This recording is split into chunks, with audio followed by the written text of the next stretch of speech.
Anyway hello ल धन्यवाद Dinesh sir. Dinesh sir अलिकति आफ्नो परिचय गरिदिनुहोस्, त्यसपछि हामी प्रश्नहरू सोध्न थाल्छौँ तपाईँलाई। आफ्नो परिचय दिनुहोस् न। होइन अब मेरो परिचय त के, म अब दिनेश त्रिपाठी मेरो नाम भइहाल्यो।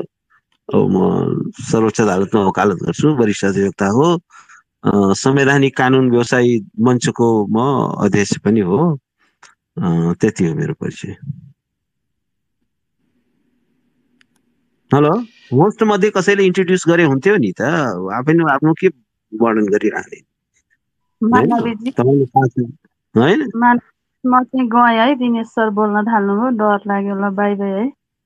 अब के भयो त, माइक गयो?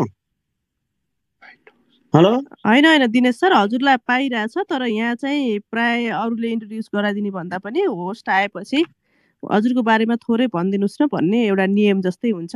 त्यही भएर हो, हजुरले भनिहाल्नु भयो एकदमै। ल भइहाल्यो, त्यति नै हो। ल धन्यवाद दिनेशजी। हजुर, यो जुन प्रधान न्यायाधीश प्रकरण आइरहेछ यो के हो, यसो हाम्रो स्पेसमा भएका श्रोताहरूलाई पनि जानकारी गरिदिनुहुन्छ कि भनेर हो। अब के हो भने तपाईहरु सबैलाई थाहा छ कि कुनै पनि एउटा डेमोक्रेटिक स्टेटमा जुडिसियरीको रोल चाहिँ एकदमै इम्पोर्टेन्ट हुन्छ। एउटा भाइब्रेन्ट, इन्डिपेन्डेन्ट, कम्पिटेन्ट जुडिसियरी नहुने हो भने डेमोक्रेसी सस्टेन गर्दैन, खास गरेर कन्स्टिट्युसनल डेमोक्रेसी सस्टेन गर्दैन। किनभने एउटा डेमोक्रेटिक स्टेटको की फिचर भनेको के हो भने स्टेटका सबै अर्गन्सहरूको power and function, it has to be limited and defined by the constitution itself. The constitution एउटा फन्डामेन्टल गभर्निङ डकुमेन्ट हो नेसनको। त्यसकारण एउटा कन्स्टिट्युसनल डेमोक्रेसीमा के हुन्छ भने कुनै पनि स्टेटको कुनै पनि अर्गनले अनडिफाइन्ड र अनलिमिटेड पावर एक्सर्साइज गर्न सक्दैन। त्यो हुनु भनेको चाहिँ के हो भने त्यो चाहिँ एउटा स्वेच्छाचारिता हुन्छ, निरङ्कुशता हुन्छ या आर्बिट्रेरीनेस हुन्छ। र त्यसलाई एउटा चेक गर्नको लागि, किनभने सेपरेसन अफ पावर डेमोक्रेसीमा हुन्छ, चेक एन्ड ब्यालेन्स हुन्छ। र जुडिसियरीले के गर्छ भने स्टेटका अरू अर्गन्सहरूलाई कन्स्टिट्युसनको फोर कर्नरभित्र, चौहद्दीभित्र बस्नलाई, कन्स्टिट्युसनको डिसिप्लिनमा बस्नलाई एउटा बाध्य गर्ने इन्स्टिट्युसन हो। त्यो एउटा जुडिसियरी यदि पावरफुल भएन, यदि इन्डिपेन्डेन्ट भएन, त्यो कम्पिटेन्ट जुडिसियरी भएन भने के हुन्छ भने त्यो डिरेल हुन्छ, यो प्रोसेस नै डिरेल हुन्छ र कन्स्टिट्युसनल डेमोक्रेसी चाहिँ सर्भाइभ गर्न सक्दैन। अब अहिलेको प्रधान न्यायाधीशजीले के गर्नुभयो भने उहाँले सिरिज अफ एउटा जुडिसियल मिसकन्डक्ट, खराब न्यायिक आचरण या गैर न्यायिक आचरण उहाँले प्रस्तुत गर्नुभयो। र उहाँको कन्डक्टको कारणले गर्दाखेरि, उहाँको आचरणका कारणले गर्दाखेरि डेमोक्रेटिक इन्स्टिट्युसन्सहरू कोल्याप्स हुन थाले। जुडिसियरीको आफ्नै क्रेडिबिलिटीमा धेरै ठुलो ड्यामेज भयो, इरेपरेबल लस भयो, अपूर्णीय क्षति भयो। र जुडिसियरी एज ए इन्स्टिट्युसन यो के हो भने एउटा पब्लिक ट्रस्टमा टिकेको इन्स्टिट्युसन हो। पिपुलले यसलाई ट्रस्ट गर्छ, विश्वास गर्छ। जस्तो थोमस जेफरसनले के भनेका थिए भने जुडिसियरी भनेको यो weakest branch of the state हो, किनभने योसँग पावर अफ सोर्ड हुँदैन, तरवारको शक्ति अर्थात् सेना प्रहरी त्यो जुडिसियरी अन्तर्गत हुँदैन, त्यो एक्जिक्युटिभको अन्तर्गत हुन्छ। अमेरिकामा प्रेसिडेन्टको अन्तर्गत हुन्छ, जुडिसियरीको अन्तर्गत हुँदैन। पावर अफ पर्स अर्थात् के छ भने यो ढुकुटी, राज्यको ढुकुटी पनि न्यायपालिकाले जुडिसियरीले सञ्चालन गर्दैन। त्यस कारण यो विकेस्ट ब्रान्च हो। तर जति पनि मेच्योर इस्टाब्लिस डेमोक्रेसीहरू छन् त्यहाँ जुडिसियरीले जुन रोल प्ले गरिरहेको छ जस्टिस इन्स्योर गर्ने कुरामा, पिपुलको राइट्स फ्रिडमलाई इन्स्योर गर्ने कुरामा जुडिसियरीले जुन भूमिका खेल्दछ, त्यसले गर्दाखेरि पिपुलको जुन ट्रस्ट यसले इन्जोय गर्छ, त्यसकै आधारमा चाहिँ जुडिसियरीले न्याय गर्न सक्षम हुन्छ। अब उहाँको एक्टिभिटिजले के गर्यो, उहाँले चाहिँ मन्त्री पदमै आफ्नो भाग खोज्नुभयो, मेरो मान्छेलाई मन्त्री बनाइदिए भन्नुभयो। अब न्यायपालिकाको बेसिक कन्स्टिट्युसनल ड्युटी के हो भने कार्यपालिकाको चाहिँ यदि ओभर स्टेप गर्छ, इन्क्रोच गर्छ, आर्बिट्रेरी एक्ट गर्छ भने त्यसलाई चाहिँ चेक गर्नु हो। त्यो चेकको लागि, त्यो सेफगार्डको लागि बनाएको इन्स्टिट्युसनमा यदि कार्यपालिकामै न्यायपालिकाको प्रतिनिधि नियुक्त हुन थाल्ने हो भने त्यो त कार्यपालिका र न्यायपालिकाको बिचमा जुन separation, complete separation, the complete judicial separation from executive जुन हामी भन्छौँ त्यो नै समाप्त हुन्छ, त्यो भेद नै मेटिन्छ र जुडिसियरीले आफ्नो कन्स्टिट्युसनल ड्युटीलाई चाहिँ डिस्चार्ज गर्न सक्दैन। अब त्यसकारण उहाँको कारणले गर्दाखेरि के हो भने जुडिसियरीको त्यो खतरामा पार्नु हो, त्यसको क्रेडिबिलिटी नै खतरामा पार्नु हो। किनभने कन्स्टिट्युसनल कमिसनहरूमा पनि उहाँले ठुलो सङ्ख्यामा आफ्नो आसेपासेहरूलाई नियुक्त गर्न सफल हुनुभयो, बिचौलियाहरूलाई नियुक्त गराउनुभयो, मन्त्रीमा पनि भाग खोज्नुभयो, राजदूतमा पनि आफ्ना नातेदारलाई बनाउन खोज्नुभयो। त्यसले गर्दाखेरि एउटा सिरियस उहाँले चाहिँ ड्यामेज गर्नुभयो त्यसको जुडिसियरी एज ए इन्स्टिट्युसन, त्यसको चाहिँ क्रेडिबिलिटीमाथि।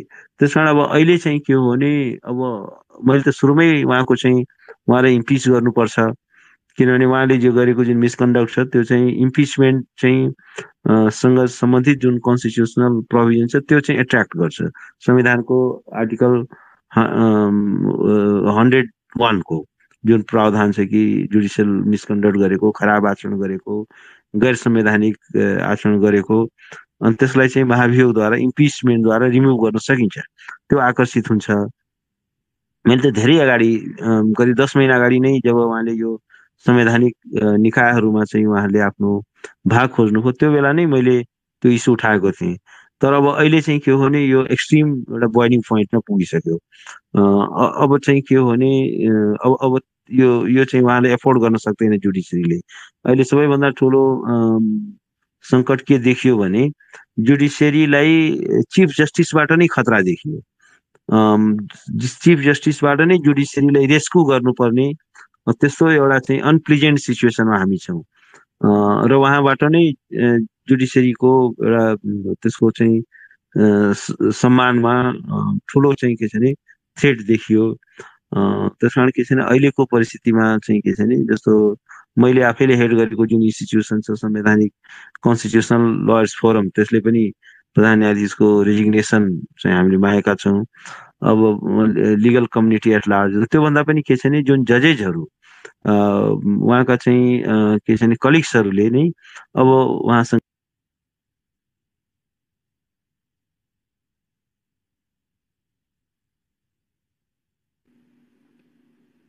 दिनेश सर तपाईँको आवाज आउनु छोड्यो।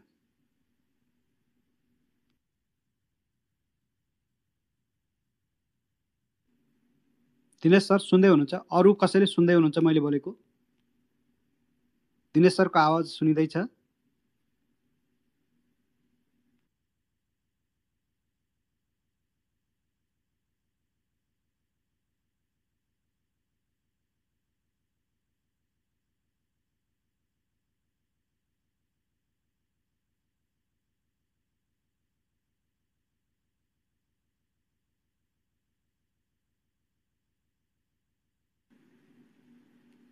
दिनेश सरले बोलेको सुनिँदैछ?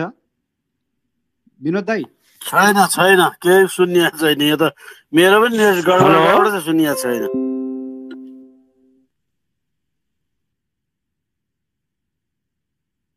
उहाँ त तल पो झर्नुभयो त। नेट गडबड होला, नेट गडबड छ। यी मेरो पनि बल्ल बल्ल फेस स्पेस भन्छ के भन्छ, बल्ल बल्ल तानेको थिएँ, अब उहाँ त तल झर्नुभयो फेरि। दुईटा देखाइरहेछ उहाँको कनेक्टिङ भनेर। मैले यताबाट तानिरहेको छु, तान्न चाहिँ अब थाहा छैन।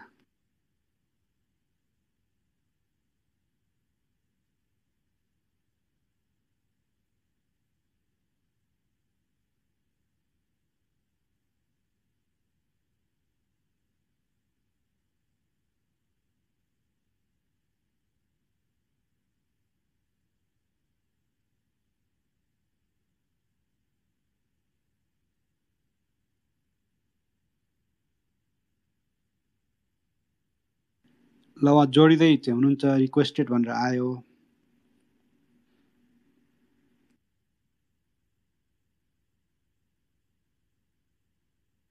दिनेश सर मैले रिक्वेस्ट पठाएको छु तपाईँलाई, एक्सेप्ट गरिदिनुहोस् त। माथि एक्सेप्टमा थिचिदिनु भयो भने तपाईँ बोल्न सक्नुहुन्छ।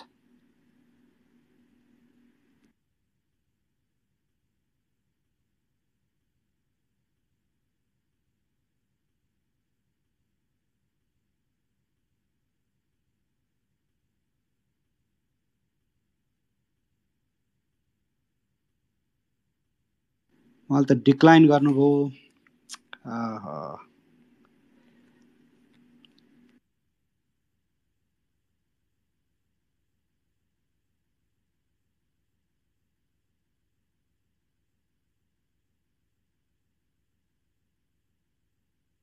ल यहाँ हाम्रो अर्को प्रसिद्ध ढकालजी आउनु भएको छ। अब प्रसिद्ध ढकालजीसँग कुरा गरौँ। अब होइन दिनेशजीलाई पनि म तान्ने चाहिँ ट्राई गर्छु।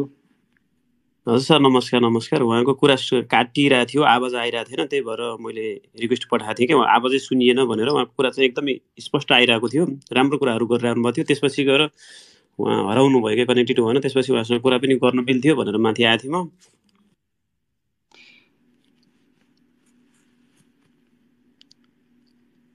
दिनेश सर, मैले तपाईँलाई को होस्ट रिक्वेस्ट गरेको छु, एक्सेप्ट गरिदिनुहोस् त। को होस्टमा एक्सेप्ट गरिदिनुहोस् त।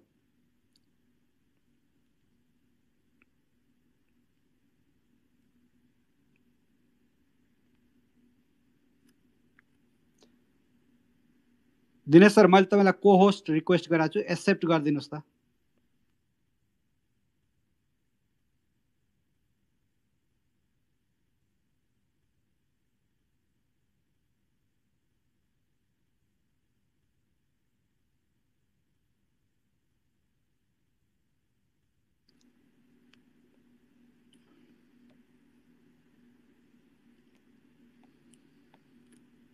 हाम्रो यहाँ सहभागी कोही वकिल साथीहरू हुनुहुन्छ भने रिक्वेस्ट पठाउनु होला।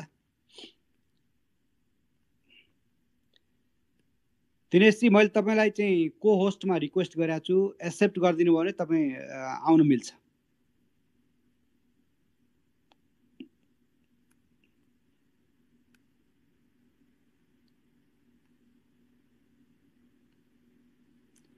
तपाईँले डिक्लाइन गरिरहनु भएको छ। को होस्ट डिक्लाइन नगरिदिनु न, को होस्टमा एक्सेप्ट गरिदिनुहोस् न।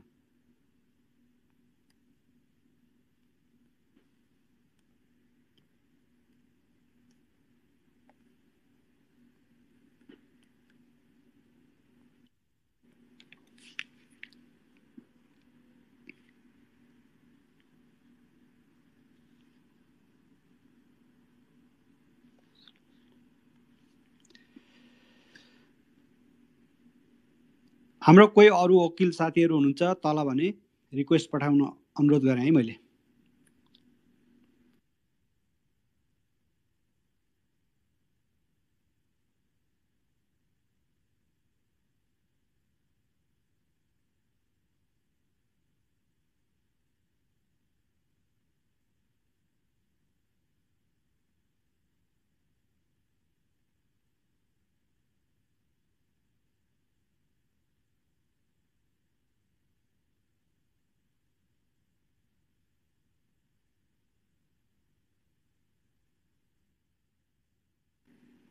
दिनेश सर, मैले तपाईँलाई को होस्ट रिक्वेस्ट गरेको छु, एक्सेप्ट गरिदिनुहोस् त।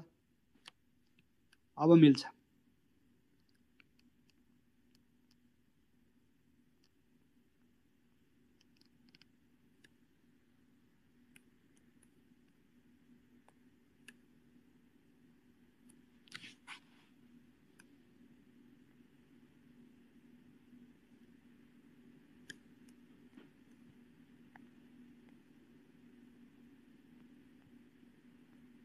सरी, यो प्रविधिले चाहिँ आज धोका दियो।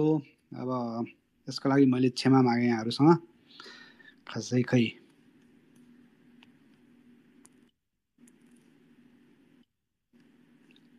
ल दिनेशजी, धन्यवाद। हेलो हजुर, अब सुनिएको छ। ल त्यो बिचमा के भएको त? मैले बोले भएको कि सुनसान उताबाट बिग्रेको हो कि यताबाट बिग्रेको? त्यतै गडबड भयो केही। अच्छा, ल ठिकै छ। अहिले सुनियो? अहिले सुनिया छ। त्यो अघि कति बेला मैले के बोल्दै गएँ, पछि त के रेस्पोन्सै आएन, बन्द भएछ त, होइन? हजुर अब अघिको त्यही हो। मैले के भन्दै थिएँ भने हजुर, अब अहिले के हो भने अब अहिले जुडिसियरी ठुलो क्राइसिसमा छ र यो चाहिँ चोलेन शमशेरकै कारणले जो न्यायपालिकाको प्रमुख हुनुहुन्छ उहाँकै यो मिसकन्डक्टको कारणले, जुडिसियल मिसकन्डक्टको कारणले जुडिसियरी चाहिँ के छ नि, यो एउटा सर्भाइभलको क्राइसिसमा छ। यसको चाहिँ ह्युज यसको क्रेडिबिलिटीमा चाहिँ एकदमै इरेपरेबल लस पुगेको छ, अपूर्णीय क्षति पुगेको छ। र अब यो चाहिँ क्षतिको कम्पन्सेसन त हुन सक्दैन जुन लस भएको छ, तर यसमा फर्दर ड्यामेज हुनलाई रोक्नको लागि थप क्षति नपुगोस्, त्यसको न्यूनीकरण होस्, त्यसलाई चाहिँ मिनिमाइज गर्नका लागि अब चाहिँ उनले पदत्याग गर्नुपर्छ। त्यो नै एउटा अहिलेको बटम लाइन हो जस्तो मलाई लाग्छ। त्यो नै अहिलेको जुडिसियल रिफर्मको जुन एजेन्डा छ त्यसको चाहिँ एउटा पोइन्ट अफ डिपार्चर चाहिँ त्यो हुनसक्छ। त्यस कारण अब अहिले हामी सबैको धारणा के छ भने प्रधान न्यायाधीशजीले अहिले चाहिँ आफ्नो पद चाहिँ त्याग गर्नुपर्छ, रिजाइन गर्नुपर्छ। हेलो हजुर, सुनिँदैछु। पद रिजाइन गर्नुपर्छ र त्यसले गर्दाखेरि किनभने उहाँ नै अब चाहिँ पार्ट अफ द सल्युसन नभएर हि बिकेम द पार्ट अफ प्रब्लमको रूपमा उहाँ आफूलाई प्रस्तुत गर्नुभयो। उहाँको कारणले के छ भने सिरियस ड्यामेज भएको छ, अब त्यो इरेपरेबल लस भइसक्यो। र के हो भने जस्तो 3-4वटा कुराहरू छ अहिले जुन कुन मुद्दा कुन न्यायाधीशले हेर्ने, अर्थात् चाहिँ त्यो पेशी व्यवस्थापन जुन भन्छ त्यो चाहिँ चिफ जस्टिसको हातमा हुन्छ। र चिफ जस्टिसले के छ भने त्यो सेटिङको प्रोसेसलाई इन्स्टिट्युसनलाइज गरिदिनु भयो। उहाँले के गर्न थाल्नु भने आफूलाई जुन एकदमै गम्भीर मुद्दाहरू हुन्छन्, धेरै ठुलो आर्थिकहरू इन्भल्भ हुन्छ, त्यो मुद्दाहरू चाहिँ आफ्नो अनुकूलको बेन्चमा राख्ने, आफ्ना खास कि त आफ्नो बेन्चमा राख्ने कि त खास आफ्ना चाहिँ के छ भने खास विश्वास पात्रको बेन्चमा, जुनियर जजेसहरूको बेन्चमा, जसलाई उहाँले डिक्टेट गर्न सक्नुहुन्छ। आफ्नो जुडिसियरीभित्र उहाँले जुनियर जजेसहरूको एउटा चाहिँ सानो टुकडी बनाउनु भएको छ र सारा इम्पोर्टेन्ट केसहरू त्यो बेन्चमा तोक्नुहुन्छ। त्यस कारण हाम्रो धारणा के छ भने एउटा चिफ जस्टिसको यो जुन मोनोपोली छ त्यसलाई ब्रेक गर्नुपर्छ र यो चाहिँ चिट्ठा प्रधानद्वारा, अर्थात् जुन कज लिस्ट तोक्ने हो। जस्तो अमेरिकामा त के हुन्छ भने सुप्रिम कोर्टको सबै 9 जजेसहरू बसेर सुनवाई गर्छन्, तर नेपालमा चाहिँ त्यस्तो छैन। नेपालमा चाहिँ अमेरिकामा 9जना सुप्रिम कोर्टमा जज भए जस्तै यहाँ 21जना जज हुन्छन्। यहाँ चाहिँ के हुन्छ भने अब सुरुको जुन सुनवाई हुन्छ त्यो सिंगल बेन्चले गर्छ, त्यसपछि डिभिजन बेन्चले गर्छ, कुनै सिरियस मुद्दा भयो भने 3 जजेस 5 जजेस बेन्चले गर्छ।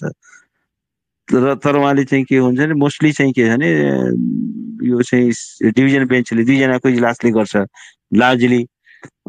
त्यो चाहिँ कुन न्यायाधीशको बेन्चमा त्यो मुद्दा पार्ने, कसले त्यसको हेरिङ गर्ने भनेर त्यो चिफ जस्टिसले तोक्ने परिपाटी छ। त्यसले गर्दाखेरि के छ भने करप्सन इन्स्टिट्युसनलाइज हो, पहिलेदेखि थाहा हुने भयो, म्याच फिक्सिङ हुने भयो, सेटिङ हुने भयो। त्यस कारण त्यसलाई चाहिँ ब्रेक डाउन गर्नलाई अब चाहिँ यो चाहिँ कम्प्युटराइज सिस्टम, अटोमेसन सिस्टम, अर्थात् पेशी चाहिँ तोक्ने जुन अधिकार हो प्रधान न्यायाधीशको जिम्मा नदिने, त्यो चाहिँ अटोमेसनमा लैजाने, कम्प्युटरले चाहिँ के छ भने त्यो एउटा चिट्ठाद्वारा चाहिँ सिलेक्ट गर्छ। अब त्यसको लागि सफ्टवेयरहरू डेभलप गर्न सकिन्छ। त्यस्तो संसारका अरू धेरै देशहरूमा यस्तो प्रणालीहरू छ।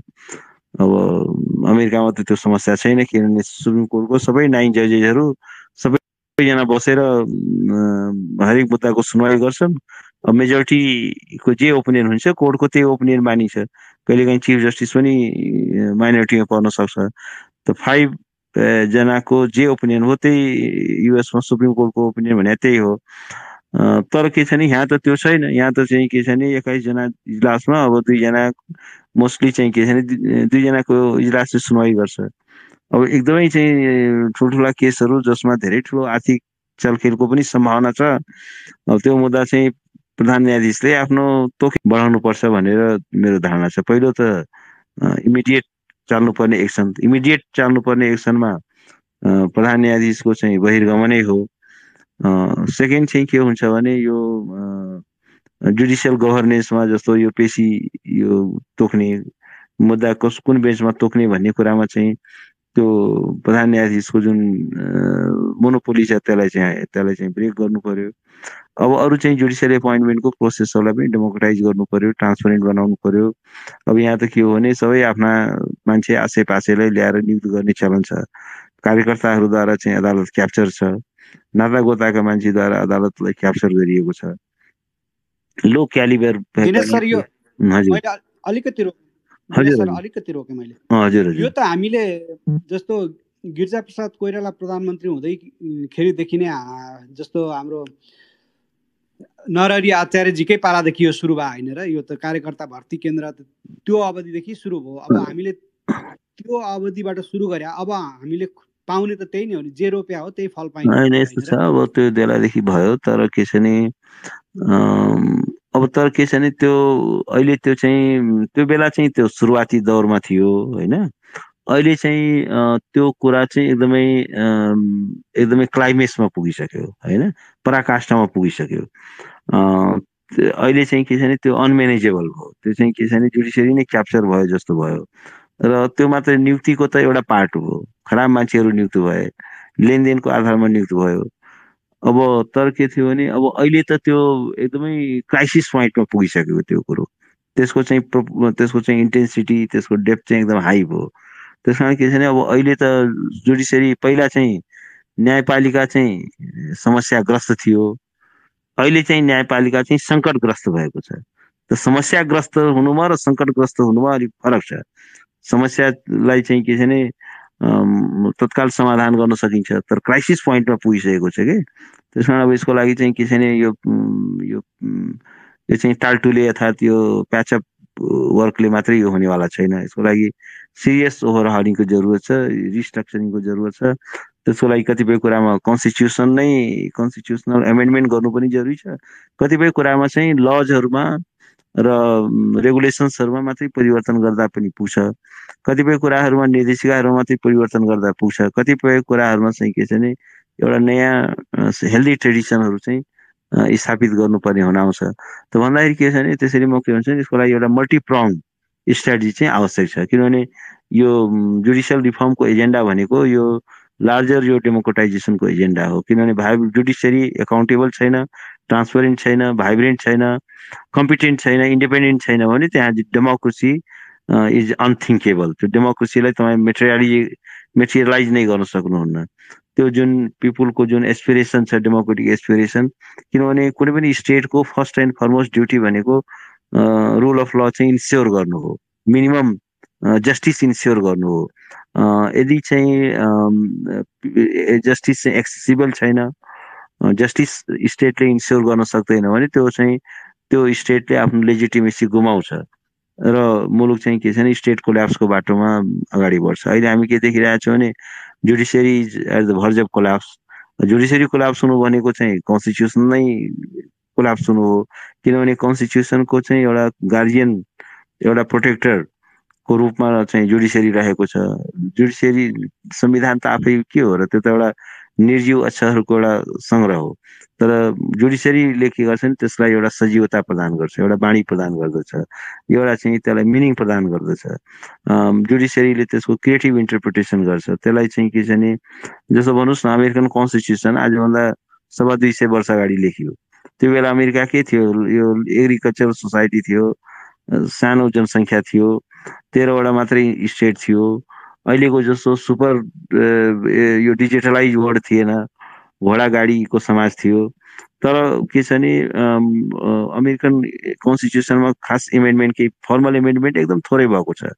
10वटा एमेन्डमेन्ट त सुरुमै भयो, बिल अफ राइट्स त्यसबाट इन्ट्रोड्युस गर्यो। तर त्यसपछि खासै 16-17वटा एमेन्डमेन्ट भयो। तर अमेरिकन कन्स्टिट्युसन के त्यति मात्रै हो? त्यहाँको चाहिँ जुडिसियरीले जुन एउटा क्रिएटिभ इन्टरप्रिटेसन गर्यो संविधानका प्रावधानहरूको, त्यो पहिला सुरुमा युएस कन्स्टिट्युसन जारी हुँदाखेरि महिलाहरूलाई भोटिङ राइटै थिएन, अफ्रिकन अमेरिकनलाई भोटिङ राइट्स नै थिएन, उनीहरूलाई नागरिक नै मानिएको थिएन। फ्रेड भर्सेट स्कटको मुद्दामा चाहिँ युएस कोर्टले भने यो कालाहरूलाई, यो ब्ल्याकहरूलाई कहाँ राइट छ, तिम्रो कहाँ सिटिजन हो, सिटिजनको लागि पो राइट हो भनेर भनेको थियो। तर अहिले के छ भने because of judiciary US constitution completely transform भयो। अहिले त्यहाँ इक्वालिटी छ, ऊ छ, ब्ल्याक पनि राष्ट्रपति भयो। भन्दाखेरि के छ भने त्यो जुन इक्वालिटीको जुन नोसन्स थियो यो चाहिँ के छ भने पहिला त इट वाज ओन्ली फर यो चाहिँ यो व्हाइट म्यानहरूको लागि मात्रै इन्स्योर भएको थियो, पुरुषको लागि मात्रै थियो, महिलाको लागि इक्वालिटी नै थिएन। त्यस कारण के छ भने जुडिसियरीले एउटा स्टेट्सम्यानसिप, एउटा चाहिँ क्रिएटिभ रोल प्ले गर्नु पर्यो। अब जुडिसियरी आफै करप्ट छ, आफै चाहिँ के छ भने स्टेटको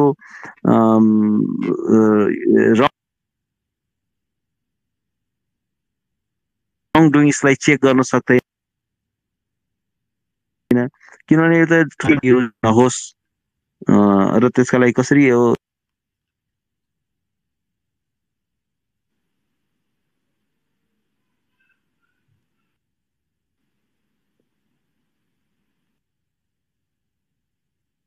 दिनेश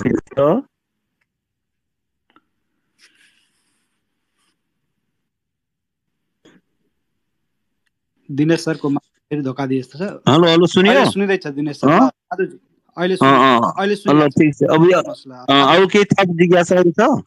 हजुर हजुर, म तपाईँलाई एक दुईवटा पोइन्टमा गएर सुनिराख्नु भएको छ भने एक दुईवटा प्रश्न गरौँ कि जस्तो लाग्यो।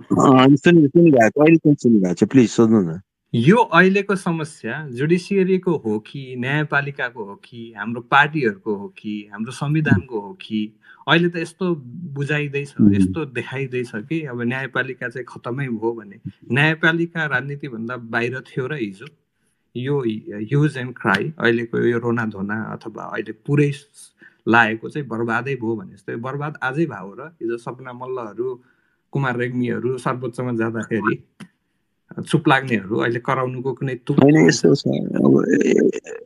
यस्तो छ। यो पहिलेदेखि चाहिँ यो भोइस रेज नभएको होइन, तर मैले अघि भने नि पहिला चाहिँ जुडिसियरीमा समस्या थियो, अहिले क्राइसिस भएको छ। त क्राइसिस भनेको के हो र प्रब्लम भनेको के हो त्यति त हामीले बुझ्नु पर्यो नि। अहिलेको इस्युलाई डाइल्युट गर्नलाई पहिला पनि थियो, हजुर पहिला पनि थियो, अफकोर्स थियो, तर अहिले चाहिँ झ्याङ्गिसक्यो। अहिले चाहिँ झन् ज्यादा चाहिँ ब्यारोमिटर के हो त अहिले बारले भन्नु अथवा अहिले पत्रकारले ब्यारोमिटर के हो त संकट र तपाईले भने जस्तै समस्याको बीचको त्यो ब्यारोमिटर केले नाप्ने त? अच्छा, तपाईले अहिलेसम्म यो सुन्नु भएको थियो कि कुनै प्रधान न्यायाधीशले या कुनै न्यायाधीशले मेरो मान्छे मन्त्री बनाऊ भनेर सुन्नु भएको थियो? अनि माग्नेको सुन्नु भएको थियो कि दिनेको? सुन्नु भएको थियो? यस्तो कुरा चाहिँ तपाईले सुन्नु भएको थियो कि एउटा प्रधान न्यायाधीशले मन्त्री परिषदमा आफ्नो भाग खोजेको, राजदूतमा भाग खोजेको, त्यस्तो त सुन्नु भएको थियो? हैन, मैले सुनेको थिएँ। अहिले चाहिँ के छ, मेजर कुरा चाहिँ माग्नेको गल्ती कि दिनेको गल्ती? हामी कुन बहस दिने मेरो बुझाइ चाहिँ हाम्रो सुन्नुस् न, तपाईले किनभने दिने मान्छे दिइरहेछन्, उनीहरूले आफ्नो मान्छे नियुक्त गरिरहेछन्। अब यो सिचुएसनमा दिनेको चाहिँ गल्ती नै नहुने, उ चाहिँ क्लिन एकदम, अनि दिनेको पनि गल्ती हो, इलोजिकल भएन र? कस्तो खालको बहस हामी छेड्दैछौँ? कस्तो कुरा तपाईँ चाहिँ के छ भने पहिलो कुरा त तपाईँ क्लियरली के बुझ्नु पर्यो भने नि कि माग्नेको दिनेको गल्ती भयो अफकोर्स, तर दिने व्यक्ति को हो र माग्ने व्यक्ति को हो? माग्ने व्यक्ति को हो? एउटा आम मान्छे हो कि एउटा न्यायपालिकाको प्रमुख हो? सानोतिनो व्यक्तिले मागेको छ? होइन, सुन्नुहोस् न, अब यस्तो कुरामा यसरी डिबेट गर्नुहुन्छ भने आइएम सरी टु से म चाहिँ यसरी डिबेट गर्न सक्दिनँ। पहिला बेसिक डेमोक्रेसीका बेसिक प्रस्थापनाहरू के हुन्, त्यसका भ्यालुज के हुन्, त्यसको एउटा अन्डरस्ट्यान्डिङ क्लियर हुनु पर्यो के। अहिले जसरी सुन्नुहोस् न, त्यो चिफ जस्टिसले मागेको गल्ती चाहिँ होइन। अनि त्यसपछि हिजो पनि समस्या थियो भनेर अहिलेको समस्याको डाइल्युट गर्ने त्यो मिल्छ? पहिला त के छ भने हेर्नुहोस्, यो कुराहरू कस्तो हुन्छ भने दुईटा गल्तीले एउटा राइट बन्छ, two wrongs can not make one right, बुझ्नु भएन? त्यति कुरा बुझ्नुहोस् पहिला के। हिजो गोपाल प्रसाद पराजुली, चोलेन्द्र शमशेर राणाहरू कसरी त्यो कुन डोरबाट छिरेर आए, हामीले कुन सिस्टम इस्टाब्लिस गरेको थियौँ, हिजो बार कसरी बोलिरहेको थियो, अनि त्यो बेलादेखि करेक्सनको प्रोसेस नगरेर एकैचोटि फल लाग्यो भनेर अब त्यो फललाई झारेपछि समस्या समाधान हुन्छ भन्ने डिरेक्सनमा बहस गएकोले मात्रै। यो चाहिँ मेरो प्रश्न होइन कि, म आज टाइमलाइन हेरिरहेको थिएँ, फेसबुक हेरिरहेको थिएँ। होइन, तपाईँले होइन सुन्नुहोस्, पहिला कुरा के छ होइन, सुन्नुहोस्, एउटा कुरा के हो भने पहिलाको कुरा के हुन्छ भने अहिले हामी प्रेजेन्ट क्राइसिसमा गर्दैछौँ। 20 वर्ष अगाडि के भएको थियो त्यसको लागि म जिम्मेवार छैन। 20 वर्ष अगाडिका धेरै पात्रहरू अहिले विलिन भइसके, होइन? त्यस कारण के छ भने अब आजभन्दा 50 वर्ष अगाडि पनि प्रब्लम थियो, अफकोर्स थियो, तर चाहिँ के छ भने त्यो 50 वर्ष अगाडि पनि प्रब्लम थियो, 100 वर्ष अगाडि प्रब्लम थियो, मानव जाति योको विकास भएदेखि यो समस्या थियो भनेर अहिलेको समस्याको जुन जटिलता छ त्यसलाई चाहिँ न्यूनीकरण गर्न मिल्दैन। त्यसकारण के छ भने मैले तपाईतिर दिनेश सर सोधे, प्रजातान्त्रिक अभ्यासकै कुरा गर्दा दिनेश सर, त्रिपाठी सर, नेपालको राजनीतिक आर्थिक फ्लोमा तपाईँ हामीले चाहिँ हिजोको अवस्थामा यो भागभण्डारा सेटिङमा यसरी जान्छन् न्यायालयमा भन्ने कुरो प्रष्ट छ। त्यो त प्रजातान्त्रिक अभ्यासै होइन। अर्को दोस्रो नम्बर दिनेश सर के छ भनेदेखि हिजो हामीले खिलाराज रेग्मीलाई भोगेका छौँ र त्यो चाहिँ हिजो हामीले खिलाराज रेग्मीलाई प्रधानमन्त्री बनाएका छौँ र न्यायाधीश पनि बनाएका छौँ। त्यो पनि अभ्यास छ, हिजो अस्तिको अभ्यास हो यो। र तपाईँको सबैभन्दा ठुलो महत्त्वपूर्ण कुरो भनेको संस्थाको संस्थागत संरचना र त्यहाँभित्रको पद्धति हो। त्यो मेन्टेन गर्ने भनेको एउटा न्यायालयले सँगसँगै त्यसको प्रोफेसनमा लागेका मान्छेहरूले हो। अब हामी भुइँ मान्छेहरू जो बाहिर छौँ, जो न्यायालयभित्रमा चाहिँ राजनीतिक हस्तक्षेप त एउटा पाटो छ, प्रजातान्त्रिक अभ्यासकै कुराहरू पनि आफ्ना गुट र भागभण्डा हुँदाखेरि चाहिँ प्रजातन्त्र हुने नबाची नहुने प्रष्ट देखिएको छ। यसलाई भोलि हाम्रो प्रजातान्त्रिक अभ्यासकै संरचना पद्धति अनुसार कसरी चाहिँ बनाउन सकिएला। अहिले एउटा चोलेन्द्रले राजीनामा दिने ठाउँमा त भोलि नेपाली काङ्ग्रेसको समर्थक अर्को आउला। अब यी राप्रपाका होलान्, राप्रपाका भन्छन् कतिले। अब यो पद्धति र यो सिस्टमबाट कसरी न्यायालय र हाम्रो न्यायिक क्षेत्रको यो संस्थागत पद्धति सपार्न सकिएला त दिनेश सर? मैले आजकै कुरा गरेँ, प्रजातान्त्रिक अभ्यासकै कुरा गरेँ। होइन, यस्तो छ, ठिक छ। अब यो के हो भने विकृतिको सुरुवात चाहिँ धेरै पहिलेदेखि भयो, तर अहिले के हो भने त्यो झ्याङ्गिँदै गयो। त्यो झन् चाहिँ तपाईँले भनेको सङ्कट पनि बुझे, क्राइसिस स्टार्टिङ म बुझ्छु, किनभने म पनि नेपालमै छु, लगभग प्रजातान्त्रिक अभ्यासकै यसैको अध्ययनमा छु, झन्डै सँगसँगै छौँ। तपाईँ र म सायद फेसबुकतिर पनि छौँ। अब रहेको कुरो के भनेदेखि यो अभ्यासको प्रजातान्त्रिक अभ्यासको जगैदेखि चाहिँ तपाईँको भोइस अलिक चिने जस्तो लाग्यो। म विनोद नेउपाने भन्ने मान्छे हो, विनोद नेउपाने भनेर लेख्छु। तपाईँ दिनेश सर, तपाईँ र म फेसबुकमा धेरै अगाडिदेखि छौँ। भाइरे भनेर पनि लेख्छु म, विनोद नेउपाने भन्ने। यस्तो छ, हेर्नुहोस् यो एउटा के छ भने अहिले हामी एउटा कलेक्टिभ फेलरको बाटोमा छौँ। त्यसकारण के छ भने यो अहिलेको जुन क्राइसिस छ त्यसको लागि मल्टिपल एक्सपर्ट्सहरू जिम्मेवार छन्। अफकोर्स त्यसका लागि अहिलेको पोलिटिक्स पनि दोषी छ। तर एउटा कुरा के हो भने अहिले चाहिँ के छ भने मैले भने यसको 3टा चरणमा चाहिँ यसको चाहिँ समाधान खोजिनुपर्छ। जस्तो एउटा लङ टर्म सोल्युसन्स एउटा होला, त्यसको लागि चाहिँ के छ भने संविधानका कतिपय प्रावधानहरू छन्, त्यसलाई चाहिँ हामीले एमेन्ड गर्नुपर्ने होला। जस्तो भन्नुहोस्, अहिले जुडिसियरीको जुन एपोइन्टमेन्ट प्रोसेस छ, त्यो एपोइन्टमेन्ट प्रोसेसले के गरेको छ भने न्यायाधीश बन्न चाहने हरेक व्यक्ति नेताको घर दैलो कार्यक्रम गर्नलाई बाध्य छ। किनभने नेताको गोजीबाट चाहिँ न्यायाधीशको लिस्ट आउँछ, पार्टीहरूको त्यहाँ भागभण्डा हुन्छ। वर्षमान पुनले दिनेश सर, मैले बुझेँ वर्षमान पुनले गरेको बल्खु र सानेपा अगाडि यी धाको अगाडि देखेको त त्यो छँदैछ। तर मैले भनेको एउटा इन्डिभिजुअल व्यक्ति चोलेन्द्रले राजीनामा दिन सक्छ, चट जादु फट भन्ने खालको कुरा चाहिँ जुन हामी मिडियाहरूमा देखिरहेको छौँ र बारका वकिल साथीहरू भइरहेको यो चाहिँ छक्क लाग्दो भयो हामीहरूलाई। अब तपाईँको के कुरा सुन्नुहोस् न, मेरो धारणा यसमा स्पष्ट छ। म के कुरामा कन्भिन्स छु भने चोलेन्द्रले राजीनामा दिँदैमा कुनै धेरै ठुलो व्यापक सुधार भइहाल्दैन। तर एउटा कुरा के छ भने चोलेन्द्रको रेजिग्नेसन भनेको जुडिसियल एउटा रिफर्मको बाटोमा that will be the point of departure. त्यो चाहिँ एउटा प्रस्थान बिन्दु हो।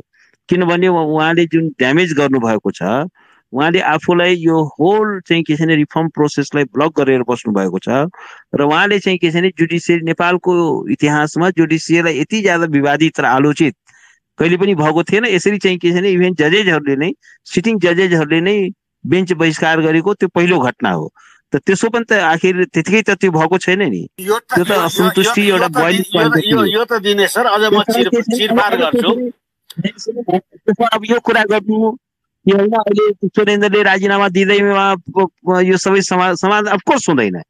तर त्यो रिफर्मको जुन प्रोसेस हो, 1000 किलोमिटरको यात्रा पनि के छ भने एक पाइलाबाट सुरु हुन्छ।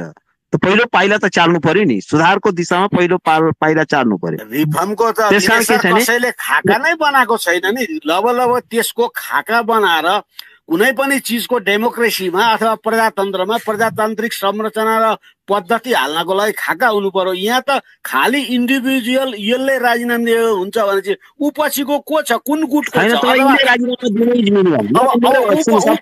ऊ पछिको अर्को कुन गुटको छ। एकछिन है, अब म धेरै यो चाहिँ त्यसरी म गर्दिनँ। हेर्नुहोस्, everybody has free to have his or her own opinion. Everybody has free to have her or his own perception. त्यसमा चाहिँ आफ्नो पर्सेप्सन हुनसक्छ, ओपिनियन हुनसक्छ। हामी चाहिँ डेमोक्रेसीमा छौँ, डेमोक्रेसीमा हरेकलाई आफ्नो विचार राख्ने स्वतन्त्रता छ। तर मेरो विचार चाहिँ के हो भने त्यसको चाहिँ पोइन्ट अफ तपाईँको यु माइट बी डिफर, तपाईँको फरक विचार हुनसक्छ, म तपाईँको विचारलाई रेस्पेक्ट गर्छु।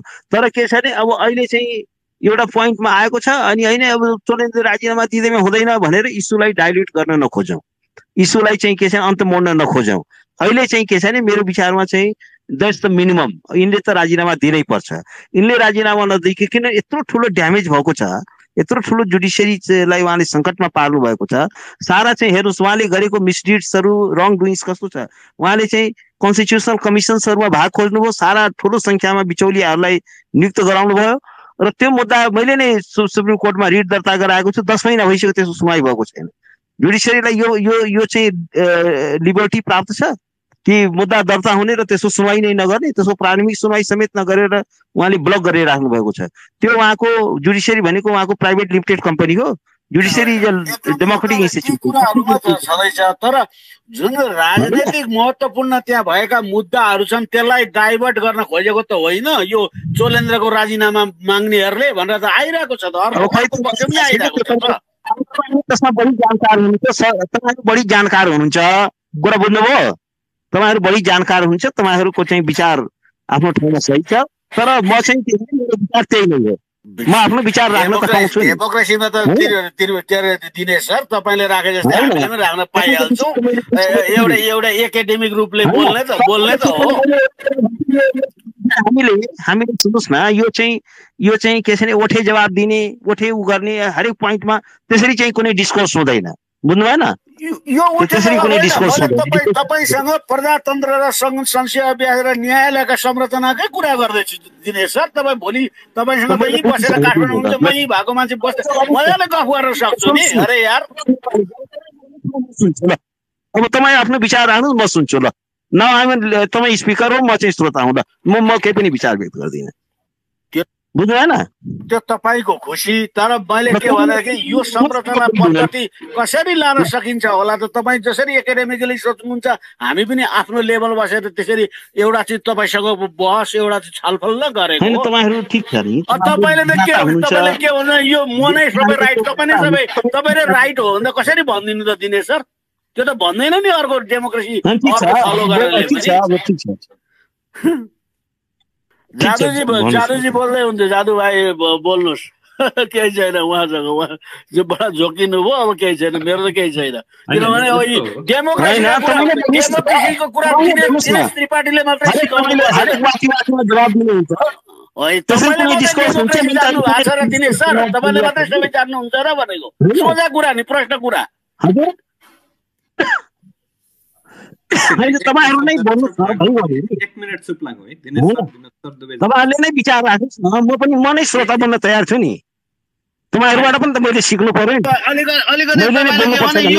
मैले भने मात्रै राइट 100% भनेर त हुँदैन नि त सर। हामीले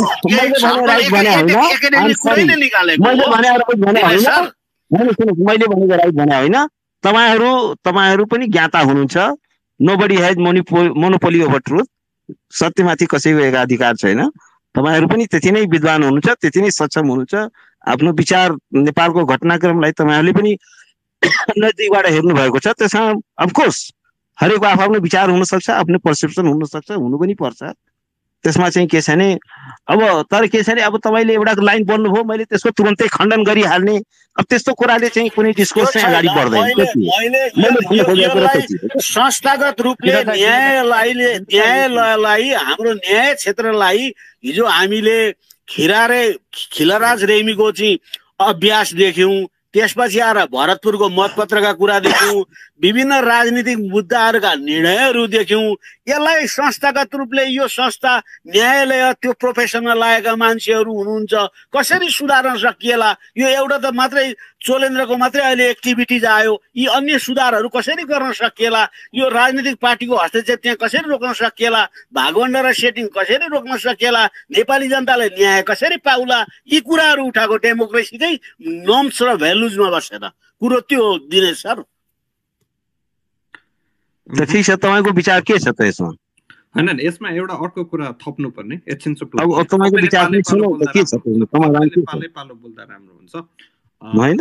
सबैभन्दा इम्पोर्टेन्ट कुरा चाहिँ मैले भन्न खोजेको तपाईँ कुनै कुराको एउटा एडभोकेसी गरिराख्नु भएको छ यो कुरा हुनुपर्छ पोइन्ट अफ डिपार्चर यो हो भने हामीले चाहिँ अब एज अ लेम्यान डिस्कसनै हो नि त तपाईँले भने जस्तो डेमोक्रेटिक ओपिनियनकै ट्रान्जेक्सन भइरहेछ हामी एकअर्कामा छलफल गरिरहेछौँ भने एउटा पोइन्टमा चाहिँ के एग्री हुनु पर्यो भने कुनै रोग लागेकोमा विनोद सर पनि एग्री सबैजना एग्री उपचार खोज्नुपर्छ त्यसमा तपाईँ पनि एग्री विनोद सर पनि एग्री तर त्यो बिग्रेको फल मात्रै झार्नु चाहिँ उपचार हो कि त्यसको जरामा गएर त्यसको खोजी गर्नु त्यसको उपचार गर्नु चाहिँ समाधान हो अहिले मान्छेले प्रश्न गरिरहेको त्यही हो यो चाहिँ कस्तो अवस्था आए जस्तो लागिरहेछ भने पब्लिकलाई चाहिँ नर्मल पब्लिकलाई जो कतै पनि झुकेको छैन बिचमा रहेर यो घटनाक्रमलाई हेरिरहेको छ पढिरहेको छ बुझिरहेको छ उसलाई चाहिँ के लागिरहेको छ भने यो जे भइरहेछ एउटा एलाई हटाएर बी ल्याउँदैमा सल्युसन हुन्छ जस्तो किनभने एक हप्ता अगाडिसम्म चुप रहेको मिडिया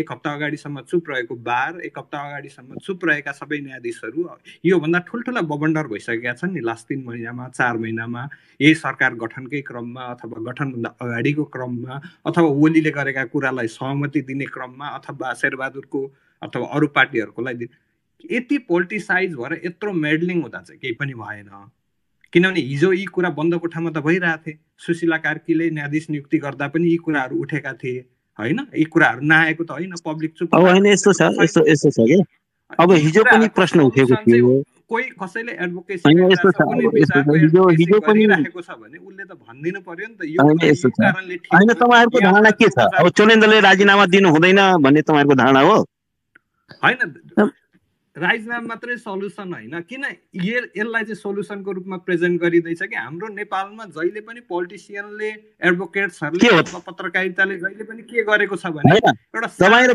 मेरो विचारमा तपाईले प्रेजेन्ट किन गरिन्छ किनभने यसमा मेन कुरा त दिने मान्छे हो नि त कसैले भाग माग्यो कसैले मन्त्री ठीक छ मैले पनि राजीनामा दिँदैन एकदमै नेपालीको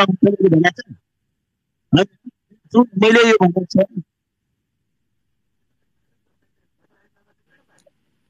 अब किन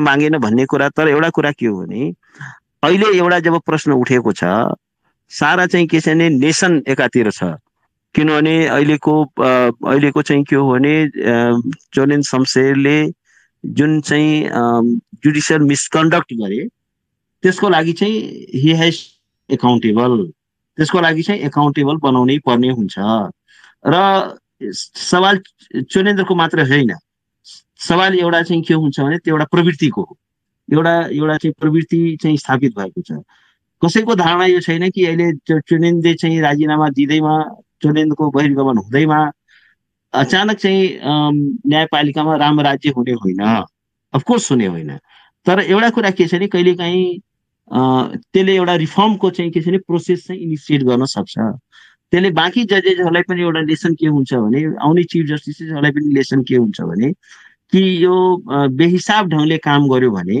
न्यायिक मर्यादालाई परित्याग गरेर काम गर्यो भने अब अहिले चाहिँ के हो भने अहिलेको हामी ओपन सोसाइटीमा छौँ people are watching media is watching civil society is there legal community is there त्यस कारण के छ भने सेन्सर गर्ने इन्स्टिट्युसन्सहरू छन् हाम्रो चाहिँ के छ भने ओपन सोसाइटी छ र एउटा भाइब्रेन्ट डेमोक्रेसीमा नेपाल चाहिँ जसले जति सुकै भयो भने मिडियाको यत्रो ठुलो जुन ग्रोथ भएको छ त्यसले चाहिँ इन्स्टिट्युसन्सहरूलाई कहीँ न कहीँ एकाउन्टेबल हुनलाई बाध्य गर्छ त्यसमा त्यो पनि एउटा लेसन हुन्छ अफकोर्स चोलेन्द्रको एकजना व्यक्ति हृदयमा चाहिँ त्यहाँ हुने केही पनि होइन तर एउटा कुरा के छ भने उनले गरेका जुन रङ डुइङ्सहरू छन् अब कहिलेकाहीँ हामी इस्युलाई डाइल्युट गर्नलाई फलाना एयरपोर्टमा कुनै एउटा तस्कर समातियो भने म मात्रै कहाँ हुँ मैले त 10 किलो मात्रै सुन ल्याएँ कसैले त 100 किलो पनि ल्याएको छ उसलाई किन समातेको भनेर चाहिँ उसले उन्मुक्ति पाउँछ जो समातियो पहिला त्यसलाई त कारवाही हुन्छ नि त्यसकारण अहिले चाहिँ हामी अहिलेको प्रेजेन्ट उसमा हिजो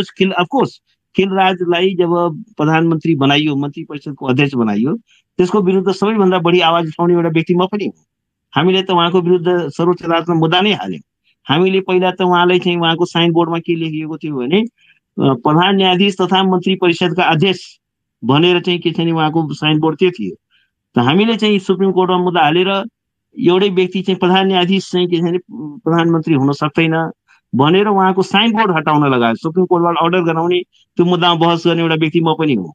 तर त्यसपछि उहाँले चाहिँ मन्त्री परिषदको अध्यक्ष मात्रै भन्न थाल्यो, प्रधान न्यायाधीश चाहिँ झिकियो। सर्वोच्च उहाँको चाहिँ कार्यकालसित मिडिया बोलेको थिएँ, हामीले चाहिँ लयरहरूको चाहिँ मिटिङ हाम्रो बसेको थियो कि अब चाहिँ खेलराज रेग्मीलाई सर्वोच्च अदालतमा फर्किन दिनु हुँदैन। उहाँको कार्यकाल बाँकी भए पनि अब चाहिँ उहाँ चाहिँ त्यहीँबाट बिदा हुनुपर्छ, सर्वोच्च अदालतमा फर्किनु हुँदैन भनेर आवाज उठाएर सर्वोच्च अदालतको ढोका बन्द गराउने एउटा व्यक्ति म आफै पनि हो। त्यसपछि सुशीला कार्कीमाथि महाभियोग लगाउँदाखेरि सर्वोच्च अदालतमा मुद्दा बहस गर्ने एउटा व्यक्ति म आफै पनि हो। त्यसमा के छ भने हामीले हरेक कालखण्डमा जुन बेला यो हाई कोर्टमा चाहिँ ठुलो सङ्ख्यामा चाहिँ के छ भने जब लेनदेनको आधारमा चाहिँ जजेसहरू नियुक्त भयो, इभन सुप्रिम कोर्टमा पनि योग्यता नपुगेको व्यक्ति चाहिँ जज नियुक्त हुँदाखेरि मैले नै उजुरी लिएर चाहिँ संसदीय सुनवाई समितिमा उजुरी पेश गर्ने एउटा व्यक्ति म आफै पनि हो। त्यस कारण के हो भने आवाज नउठेको होइन। के छ भने अब अहिले चाहिँ हजुर मलाई सुन्नुहुन्छ भने म तपाईँलाई एउटा अन्तिम प्रश्न मेरो तर्फबाट, यहाँ धेरै अरू साथीहरू पनि प्रश्न गर्न खोज्दै हुनुहुन्छ होइन, तपाईँको बुझाइ मात्रै है, यो ओपिनियनको मात्रै प्रश्न हो। तपाईँ कसरी सोचिराख्नु भएको छ त्यो लाइन थाहा भयो भने हामीले तपाईँलाई पुरै खन्निया छन् जस्तो लाग्यो होला। हामी खन्निएको होइन होइन, यो स्वस्थ प्रतिस्पर्धा स्वस्थ विचारकै अनि त्यसपछि त डिस्कस अगाडि बढ्दैन। तपाईँको लाइन अफ थट भएपछि अलिकति क्लियर हुन्छ अनि हामीले कसरी प्रश्न गर्ने अरूहरूलाई पनि सजिलो हुन्छ जस्तो लाग्यो। किनभने कन्फ्युजन त्यही भयो, किनभने तपाईँलाई चाहिँ हामीले भिलेन करार गरेर तपाईँलाई कठघरामा उभ्याएको होइन, त्यो उद्देश्य पनि होइन। तपाईँलाई त्यस्तो फिल भएको छ भने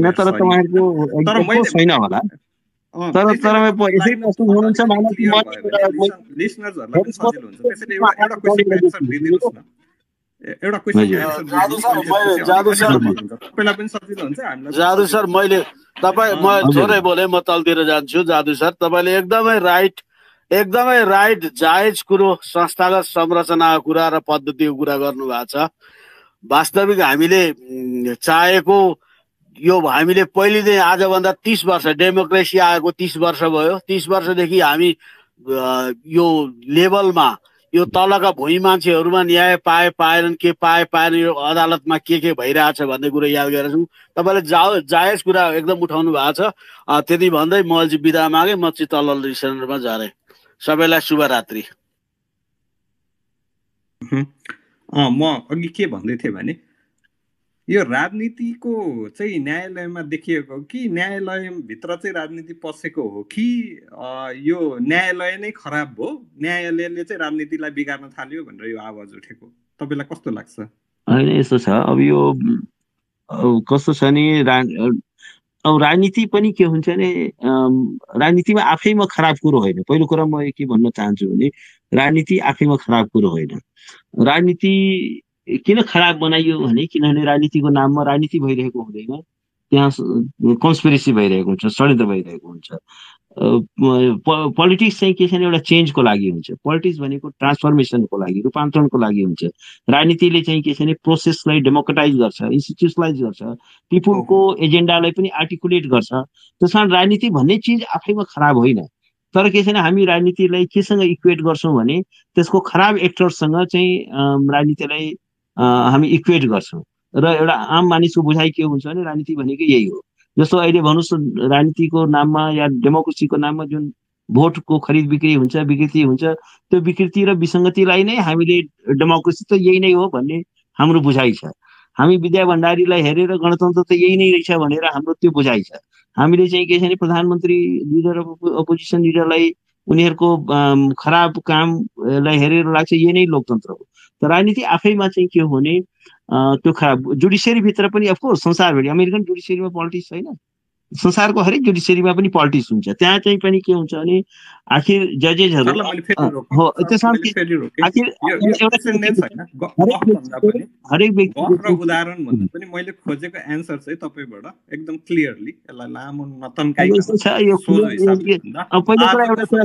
न्यायालयभित्र राजनीति गर्ने एक्टर्सहरू जो पोलिटिकल पार्टीमा छन् अथवा पोलिटिकल पार्टीको पपेट बनेर न्यायाधीश भनेर त्यहाँ राजनीति गरिरहेछन्, त्यो चाहिँ समस्या हो कि अब न्यायालयले राजनीतिलाई अब गाइड गर्न थाल्यो है, न्यायालय राजनीतिमा आयो भन्ने त्यो चाहिँ समस्या हो। तपाईँको बुझाइ के हो? यो दुईटामा के हो चाहिँ? होइन, यस्तो छ, अफकोर्स एउटा चाहिँ के छ भने यो जुडिसियरी पनि it is a victim of bad politics भन्छु म। के खराब राजनीतिको न्यायपालिका पनि भिक्टिम भएको, राजनीतिको होइन, खराब राजनीति भन्छु म।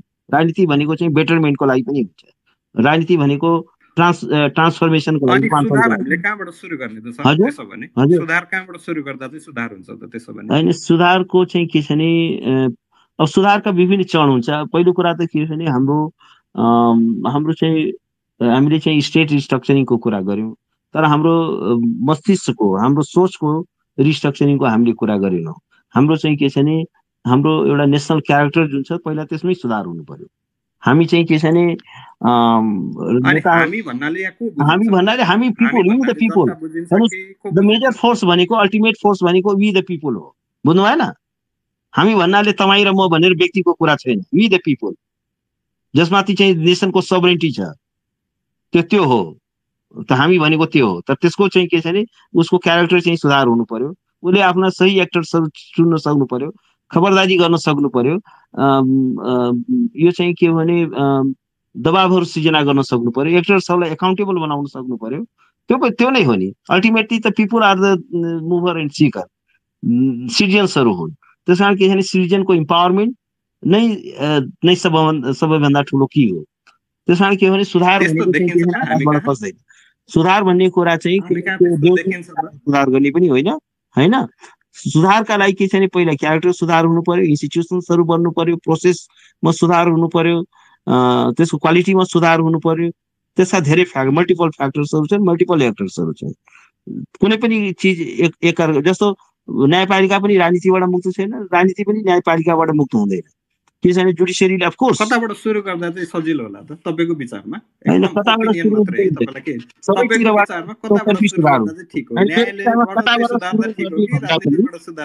होइन, मेरो विचारमा चाहिँ यो रिफर्मको प्रोसेस कम्प्रिहेन्सिभ प्रोसेस हो। सबैतिरबाट सुरुवात हुनु पर्यो। एक ठाउँमा मात्रै सुरुवात गरेर अनि अर्को ठाउँमा त्यो सुरुवात यो त चौतर्फी रूपमा सुधारको प्रक्रिया चाहिँ सुरु हुनुपर्ने हुन्छ। एक ठाउँको सुधार गर्ने, अर्को ठाउँमा सुधार नगरेर त्यो सुधारै हुँदैन।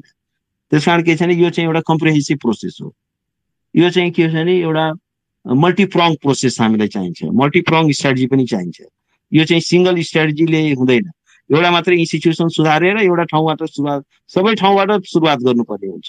त्यस कारण के छ भने अब यो कुरा चाहिँ अब म धेरै यो फिलोसफिकल कुरामा जान चाहन्न।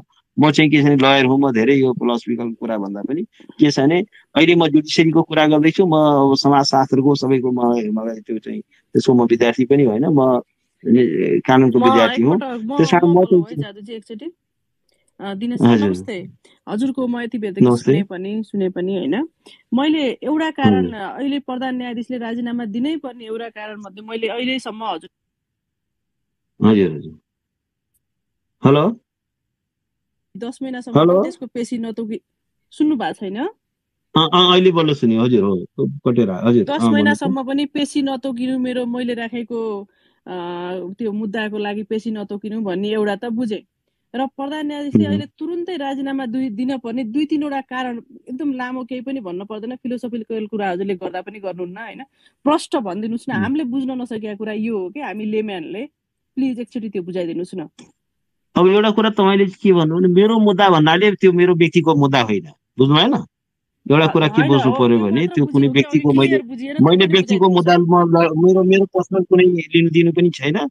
मेरो यो चाहिँ के छ भने यो के हो भने एउटा कन्स्टिट्युसनलाई ट्र्याकमा ल्याउने त्यो मुद्दा हो। त्यो मुद्दा भनेको चाहिँ के हो भने यो संवैधानिक परिषद सम्बन्धी जुन चाहिँ अध्यादेश ल्याइयो, अर्डिनेन्सबाट गर्न खोजियो, कन्स्टिट्युसनको बरखिलाफमा चाहिँ अर्डिनेन्स ल्याइयो। किनभने 6 मेम्बर कन्स्टिट्युसनल काउन्सिलको परिकल्पना संविधानले गरेको छ र नेपालको कन्स्टिट्युसनले केही हाई पावर कमिसनहरूको पनि परिकल्पना गरेको छ, जस्तो लोकसेवा आयोग। लोकसेवा आयोगको परिकल्पना किन गरियो भने किनभने सारा कर्मचारी तन्त्रमा चाहिँ सत्तारूढ दलले आफ्ना कार्यकर्ताहरू भर्ती गर्न नसकोस्, आम नेपाली नागरिकले पनि आफ्नो योग्यता अनुसारको जागिर पाओस्। त्यसमा लोकसेवा आयोगको परिकल्पना गरियो। निर्वाचन आयोगको परिकल्पना किन गरियो भने निर्वाचन चाहिँ सत्तारूढ दलले त्यसलाई रिग नगरोस्, धाँधी नगरोस् भनेर निर्वाचन आयोगको परिकल्पना गरियो।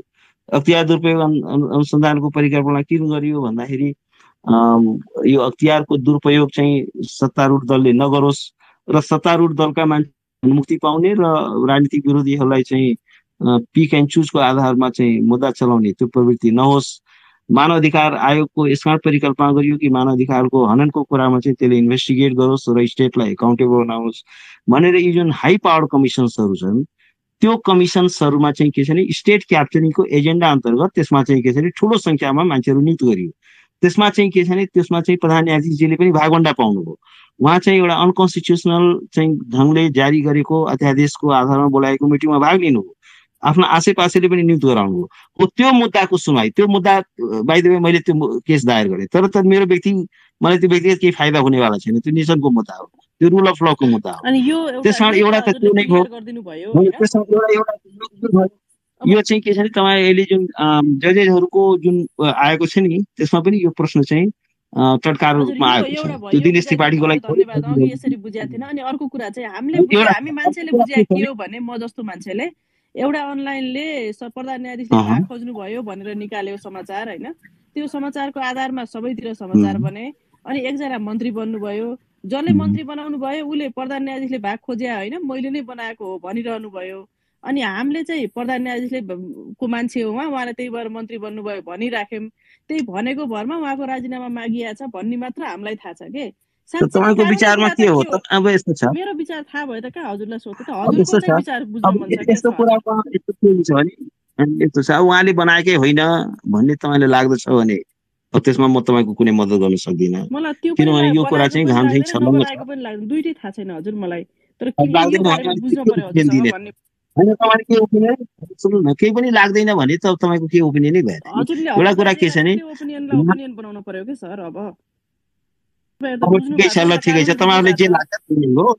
अब होइन ठिकै छ, मैले कानुन बुझेको छु, तर तपाईँहरूले पनि कानुन बुझ्नु भएको छ, अरू कुरा पनि बुझ्नु भएको छ। त्यसमा मैले तपाईँहरूले मेरो बुझाइ के छ भने यो प्रधान न्यायाधीशकै सिफारिसमा बनाइएको हो, त्यो मेरो बुझाइ हो। किनभने जुन व्यक्तिलाई प्रधान न्यायाधीशले जुन व्यक्तिलाई बनाइयो तिनको मन्त्री बन्न सक्ने सम्मको तिनको चाहिँ पर्सनालिटी होइन। उनी प्रधान न्यायाधीशको नातेदार पनि हुन्, यो कुरा पनि सत्य हो। उनी चाहिँ संसदको सदस्य पनि होइनन्, त्यो कुरा पनि सत्य हो। उनको मन्त्री बन्ने कुनै चर्चा पनि थिएन, त्यो पनि सत्य हो।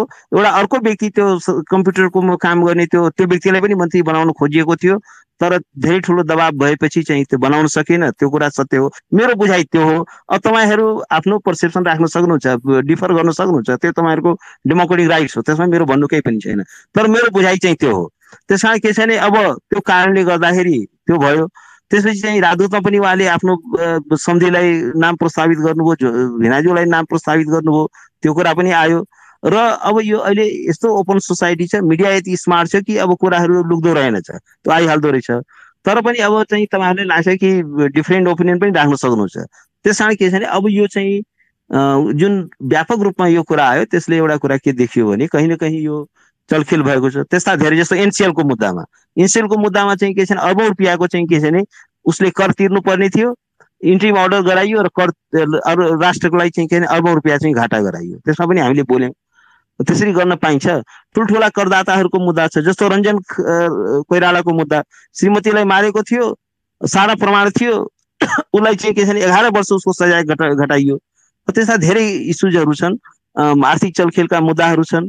त्यस कारण के छ भने अब यो सबै कारणहरूले गर्दाखेरि चाहिँ के छ भने मलाई लाग्दछ अब तपाईँ सक्छ यो ओपिनियन कि उहाँले चाहिँ के छ भने अफकोर्स अहिलेको एउटा चाहिँ यो खराब पात्र मात्रै हो र उहाँ चाहिँ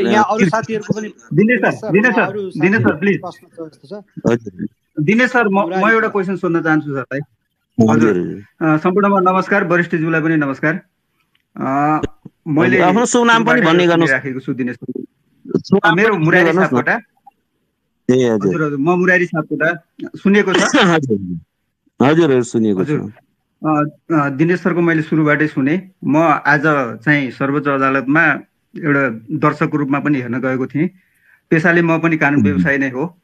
सम्पूर्ण रूपमा दिनेश सरको कुरालाई समर्थन गर्दै चाहिँ के छ भने प्रधान न्यायाधीशले गर्नुभएका तमाम जुन कार्यहरू छ ती कार्यहरूका बारेमा दिनेश सरले भन्नुभएको कुरामा म पूर्ण रूपमा समर्थन गर्दछु। र त्यति गर्दा गर्दै पनि मेरो क्वेसन चाहिँ कहाँनिर हो भन्दाखेरि प्रधान न्यायाधीशले आफैले म आफू राजीनामा दिन भनिसक्नुभयो। अब उहाँले स्वेच्छाले राजीनामा नदिएसम्म अब हामी जाने भनेको बाटो संवैधानिक बाटो नै होला। अर्थात् अब उहाँलाई संसदबाट महाभियोग लगाउनु पर्ने होला अथवा पास हुनुपर्ने होला के होला। त्यो बाहेक अब जो संसदसँग सम्बन्धित राजनीतिक दलहरू छन् ती राजनीतिक दलहरूले आजसम्म चुइक बोलेका पनि छैनन् न्यायपालिकाको बारेमा र प्रधान न्यायाधीशको बारेमा। अब हामी चाहिँ के गर्दैछौँ भन्दाखेरि सडकबाट प्रधान न्यायाधीश माग गर्दैछौँ भनिसकेपछि नेपाल बार अथवा त्यसका स्टेक होल्डर हामी कानुन व्यवसायी सबैले राजीनामा माग्नुपर्छ त भन्यौँ। तर संवैधानिक वे चाहिँ के हो त भन्दाखेरि संसदबाट नै उहाँलाई महाभियोग प्रस्तावबाट पारित गरेर बरिगमन गर्ने कुरा रहला। त्यो एउटा बाटो। यो हामी गलत वेमा जाँदैछौँ कि छैनौँ मेरो एउटा क्वेसन। र अर्को क्वेसन सँगसँगै के छ भन्दाखेरि सहकर्मी न्यायाधीशहरूले पनि बेन्च बहिष्कार गर्नुभयो। आज दोस्रो दिन भयो। दोस्रो दिनमा चाहिँ उहाँहरूको बहिष्कार चलिराखेको छ। भनिसकेपछि यो 2 दिनको बिचमा हाम्रो अदालतका सेवाग्राहीहरूले जो तीरमार्का भोग्नु भएको छ, पाउनुपर्ने न्याय पाउनु भएको छैन, यो विषयमा तपाईँहरू किन बोल्नु भएको छैन? नेपाल बार किन बोलेको छैन हैन?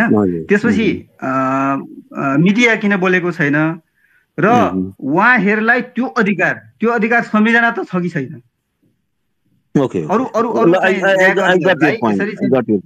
बेन्च बङ्क गर्ने अधिकार संविधानले दिएको छ कि छैन? वरिष्ठ अधिवक्ता भएको नाताले मैले चाहिँ यो हजुरलाई क्वेसन राखेँ। अब तपाईँको बडो इन्टेलिजेन्ट क्वेसन छ। म चाहिँ यसमा एकदम हाइली एप्रिसिएट, एकदम इन्टेलिजेन्ट क्वेसन छ। पहिलो कुरा के छ भने मैले अर्को दिनेश सर सँगसँगै जोड्न खोजेको के हो भन्दाखेरि जुन त्यो सेवाग्राहीहरूलाई परेको अपूरणीय क्षति त्यो त कहाँदेखि मान्छे आउँछ नि आफ्नो पेशीमा मुद्दामा हैन? त्यो अपूरणीय क्षति अब कसरी चाहिँ परिपूर्ति हुन सक्छ? ओके, अब यसमा चाहिँ खास गरेर जुन अहिले चाहिँ सुनवाई हुन नसकेको कारणले त्यसमा पनि जुन मर्का परेको छ जस्टिस सिकरहरूलाई, अफकोर्स त्यो एउटा जेन्युन इस्यु हो। त्यसरी चाहिँ न्यायपालिकाको सुनवाई नै गर्न नगर्ने कुरा चाहिँ त्यो लग्जरी प्राप्त छैन। तर एउटा कुरा के हो भने अब अहिले चाहिँ के छ भने नेपालमा न्यायिक प्रक्रिया चाहिँ विश्वसनीय हुन सकेको छैन। त्यस कारण के छ भने बाई चान्स तपाईँले जस्टिस पाउन पनि सक्नुहुन्छ, तर त्यसलाई चाहिँ जस्टिस चाहिँ के छ भने प्रेडिक्टेबल छैन। किनभने त्यहाँ धेरै फ्याक्टर्सहरूले भूमिका निर्वाह गर्छन्। यदि त्यसमा ठुल्ठुला इन्ट्रेस्टहरू इन्भल्भ छन् भने त्यो मेनिपुलेटेड हुन्छ र जस्टिस हुँदैन। त्यस कारण अब एउटा कुरा म के भन्छु भने जस्तो मुद्दा 2 दिन पेशी भएन होइन, बाधित भयो। तर म के भन्छु भने मुद्दाको फैसला हुनु मात्रै न्याय पर्नु होइन। मुद्दाको कहिलेकाहीँ ठुलो सङ्ख्यामा मुद्दाहरू फैसला हुन्छ तर न्याय पाएको हुँदैन। त्यो चाहिँ जस्टिस चाहिँ मेनिपुलेटेड हुन्छ, हाइजेक भएको हुन्छ। त्यस कारण अहिलेको यो फाइट भनेको चाहिँ के छ भने जस्टिसको क्रेडिबिलिटीलाई इस्टाब्लिस गर्ने एउटा चाहिँ लडाइँ हो। फैसला मात्र गराउनु हाम्रो उद्देश्य होइन, फैसला त्यो न्याय पार्नु पनि उद्देश्य हो। त्यस कारण अहिले हामी के देखिरहेको छौँ कि जुडिसियल इन्स्टिट्युसन जुन छ त्यो क्रेडिबल हुन सकेको छैन। न्याय चाहिँ सुनिश्चित छैन, प्रेडिक्टेबल छैन, न्याय हुन्छ भन्ने कुराको ग्यारेन्टी छैन। त्यस कारण के हो भने अब 2 दिन न्यायपालिका रोकियो, अफकोर्स क्षति पुग्यो, तर न्यायिक प्रक्रिया जबसम्म विश्वसनीय हुँदैन, ठुलो सङ्ख्यामा फैसला मात्रै, धेरै मान्छे चाहिँ के छ भने फैसलाको नाममा ठगिएका हुन्छन्। हामी न्यायालय भन्छौँ नि, न्यायालय भनेको न्याय प्रदान गर्ने ठाउँ हो, फैसला मात्रै गर्ने ठाउँ होइन। हामी न्यायाधीश भन्छौँ नि, त न्यायाधीश भनेको न्यायकर्तालाई, न्याय प्रदान गर्नेलाई भनिन्छ, फैसलाधीश त भनिँदैन नि। त लार्जली म अहिले के भन्न चाहन्छु भने हाम्रा न्यायाधीशहरू फैसलाधीशमा चाहिँ रूपान्तरित हुनुभएको छ। उहाँहरू फैसला मात्रै गर्नुहुन्छ, न्याय परोस् नपरोस् न्यायसँग चाहिँ सरोकार भएन। त्यो प्रोसेस चाहिँ के छ भने यो चाहिँ जस्टिस को जुन डेलिभरीको जुन इन्स्टिट्युसन छ त्यसमा आएको डिबेटको कारणले गर्दाखेरि त्यस कारण के छैन अफकोर्स त्यो चिन्ता तपाईँको जायज छ कि चाहिँ सेवाग्राहीहरूको न्यायिक प्रक्रियामा ढिलाइ भइरहेको छ। तर साथसाथै के छ भने अहिले चाहिँ वास्तवमा यो कस्तो छ भने एकदमै एक्स्ट्रा अर्डिनरी क्राइसिसमा हामी र त्यस कारण के छ भने जजेसहरूले पनि स्टेप उहाँहरूले लिनुभएको छ। त्यो के का लागि भन्दाखेरि लार्जर यसको चाहिँ रिफर्म हुन सकोस् र अब त्यो रिफर्मको प्रोसेस इनिसिएट होस् र जस्टिस एउटा चाहिँ के छ भने क्रेडिबल होस्, प्रेडिक्टेबल होस्, साँच्चीकै जस्टिस होस्, न्याय परोस्, फैसला मात्रै नहोस्। त्यस कारण के छ भने त्यो कुरालाई अफकोर्स त्यसमा त्यो भयो भने कहिले चाहिँ के छ भने सानो त्यसको लागि कस्ट पनि बियर गर्नुपर्ने हुन्छ, त्यसको लागि चाहिँ के छ भने मर्का पनि अब अहिले सेक्रिफाइस पनि गर्नुपर्ने हुन्छ। त्यस कारण के छ भने यदि जुडिसियल इन्स्टिट्युसनहरू मोर क्रेडिबल हुन्छ, न्यायिक प्रक्रिया बढी चाहिँ ट्रान्सपरेन्स हुन्छ, जुडिसियल एकाउन्टेबिलिटी इन्स्योर हुन्छ, अहिलेसम्मको यो झाँगिँदै आएको संस्थागत हुँदै आएको जुन बिचौलिया तन्त्र छ, जुन चाहिँ के छ भने जस्टिस जसरी हाइजेक भएको छ। अब कार्कीको प्रतिवेदनले नै भन्यो कसरी चाहिँ के छ भने यो न्यायाधीशहरू आफै बिचौलियाको रूपमा काम गरेको देखिन्छ र न्यायको किनबेच भइरहेको सेटिङको कुराहरूलाई चाहिँ जस्टिस कार्की कमिसनले उठाएको छ।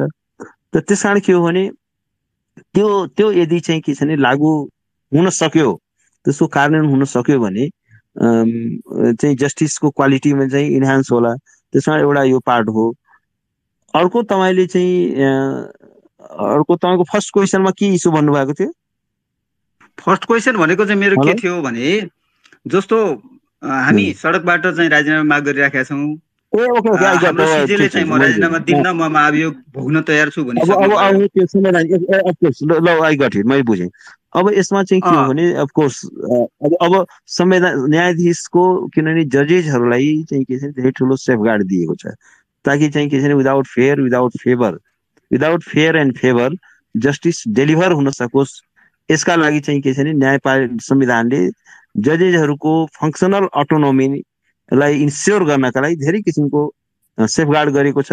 उनीहरूको चाहिँ फिक्स टेनर छ, उनीहरूको चाहिँ के छ भने त्यो त्यतिकै रिमुभल हुन सक्दैन। रिमुभलको प्रोसेसलाई एकदमै जटिल बनाइएको छ। खास गरेर एपेक्स कोर्टमा जजेसहरूको रिमुभलको लागि इम्पिचमेन्टको प्रोसेसद्वारा बाहेक चाहिँ हटाउन सकिँदैन। तर अब के छ भने इम्पिचमेन्टको प्रोसेस चाहिँ के छ भने एकदमै बर्डनसम प्रोसेस हो, टाइम कन्ज्युमिङ प्रोसेस हो। यो चाहिँ के छ भने लार्जली चाहिँ के छ भने पोलिटिकल अङ्कगणितको आधारमा हुने प्रोसेस हो। 2/3 मेजोरिटी चाहियो।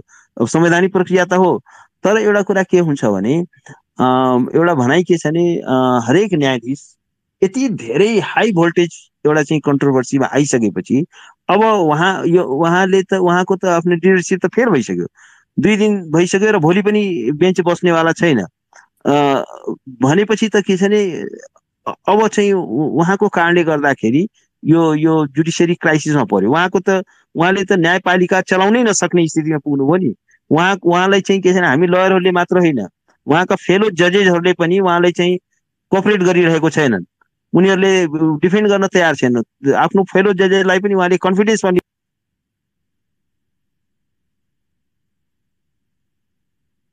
कुरा चाहिँ कहाँसम्म हो? संसारमा जहाँ पनि यस्तो हुन्छ, जब सिरियस कन्ट्रोभर्सीमा जज आउँछ उसले बाटो छोड्छ। संसारमा धेरै ठाउँमा यस्तो भएको छ र के छ भने यो महाभियोगको इम्पिचमेन्टको प्रोसेस भनेको इट्स भेरी डिफिकल्ट प्रोसेस, 2/3 चाहियो। त्यस कारण के छ भने यो एउटा कुरा के बुझ्नु पर्यो भने जजको पोजिसन भनेको चाहिँ के छ भने त्यो जागिर होइन, त्यो एउटा पब्लिक ट्रस्टको आधारमा टिकेको इन्स्टिट्युसन हो। जुडिसियरी चाहिँ के छ भने उसले पब्लिक ट्रस्ट र कन्फिडेन्स इन्जोय गर्नुपर्छ, कन्ट्रोभर्सी भन्दा माथि हुनुपर्छ। यत्रो हाई भोल्टेज पोलिटिक्स जुन कन्ट्रोभर्सी भयो चिफ जस्टिसको बारेमा, अब एउटा कुरा के देखियो भने अब उहाँले त न्यायपालिकामा बसेर कसरी न्याय सम्पादन गर्नु होला? उहाँसँग त बाँकी अरू जजेसहरूले चाहिँ बेन्च सेयर गर्न तयार छैनन्, लयरहरू उहाँको बेन्चमा बहस गर्न तयार छैनन् भने अब होइन मलाई अब 2/3 बहुमतले हटाऊ। र त्यसमा पनि पोलिटिकल पार्टिजहरूलाई पनि म के भन्न चाहन्छु भने जब यत्रो ठुलो चाहिँ के छ भने क्राइसिस आइसक्यो अनि तपाईँहरू चाहिँ के छ भने आफ्नो मेरो मुद्दा हराइदिएला कि भनेर चाहिँ के छ भने जजेसहरूलाई प्लिज गर्नतिर लाग्ने हो कि चाहिँ के छ भने यो जुन भोइस हो त्यो भोइसलाई चाहिँ सुन्नु पर्यो। सुशीला कार्कीलाई चाहिँ के छ भने एउटा सी वाज अनेस्ट जज, उनीमाथि चाहिँ के छ भने महाभियोगको दर्ता गराइयो। आज चाहिँ के छ भने he is one of the most corrupt जज, उनीमाथि चाहिँ महाभियोग नलगाउने। सुशीला कार्की जस्तो चाहिँ के छ भने she was very honest competent जज हो उहाँले चाहिँ के छ भने जस्टिसको मूल्यमा कहीँ कम्प्रोमाइज गर्नु भएन। उनीमाथि चाहिँ महाभियोग चाहिँ लगाउने अरे, तर अहिलेको चाहिँ चुलेन्द्रलाई चाहिँ के छ भने महाभियोग नलगाउने त्यस्तो पनि हुन्छ। त्यस कारण के छ भने यो त सिरियस। वरिष्ठज्यू बिचमा मैले रोक्दै तपाईँलाई अर्को बिचमा मैले के क्वेसन सोधेँ भने वरिष्ठज्यू सिजेले म राजीनामा दिन्न भन्नुभएको छ र हाउसबाट पनि उहाँलाई चाहिँ महाभियोग लगाउने त्यस्तो खोइ अहिले तत्कालै त्यस्तो केही पनि देखिन्न। अब एकछिनमा मानौँ कि जस्तो सिजेले चाहिँ राजीनामा नदिकन 15-20 दिनको लागि बिदामा बस्दिनु भयो र कानुन प्रधान न्यायाधीशले चाहिँ अदालत सञ्चालन गर्नुभयो र अहिलेको सिजेले चाहिँ राजीनामा गर्नु भएन भने यो डेडलक त रहिराख्यो नि त। यो चाहिँ कहिलेसम्म अब यसको निकास चाहिँ के हुन्छ त? अब त्यसमा चाहिँ आज मलाई एउटा दिउँसो एउटा मिडियाले यही प्रश्न सोधेको थियो कि लामो समय बिदा बस्नु हो भने के हुन्छ।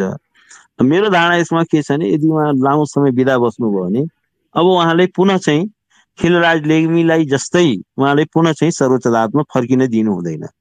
उहाँ फर्किन पाउने हुने छैन, किनभने उहाँको त लिडरसिप चाहिँ कानुनी वे के वरिष्ठज्यू होइन, कानुनी एक नन कोअपरेसन। जब चाहिँ के छ भने नन कोअपरेसन गर्ने उहाँको बेन्चमा हामी बाँकी जजेसहरूले उहाँको बेन्च सेयर गर्नुहुन्न। उहाँ चाहिँ के छ भने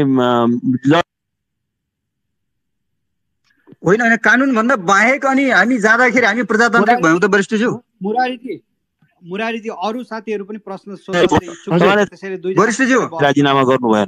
कानुन भन्दा बाहिर हामी गयौँ भने अनि हामी प्रजातान्त्रिक भयौँ त होइन। सुन्नुहोस्, अच्छा यो सुन्नुहोस्, चोलेन्द्रजीले के गर्नुभएको छ थाहा छ? ल सुन्नुहोस् तपाईँले एउटा चाहिँ घटनाक्रमलाई यो चोलेन्द्रजीसँगै सम्बन्धित घटना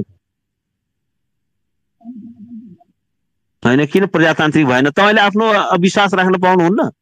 तपाईँको चाहिँ अनइथिकल मान्छे हो, तपाईँले चाहिँ के छ भने रिजाइन गर्नुहोस्, तपाईँको बेन्चमा म बहिष्कार। संसारमा धेरै कन्ट्रीमा हुन्छ, त्यो किन गर्न पाइँदैन?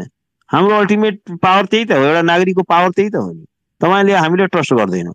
र एउटा कुरा म तपाईँले भनौँ, दीपक राज जोशीको बारेमा के गर्नुभएको थियो चोलेन्द्र शमशेरले?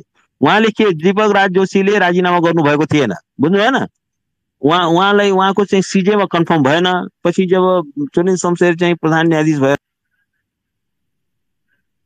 हो, बेन्च समेत आफै बहिष्कार गर्नुभएको थियो नि।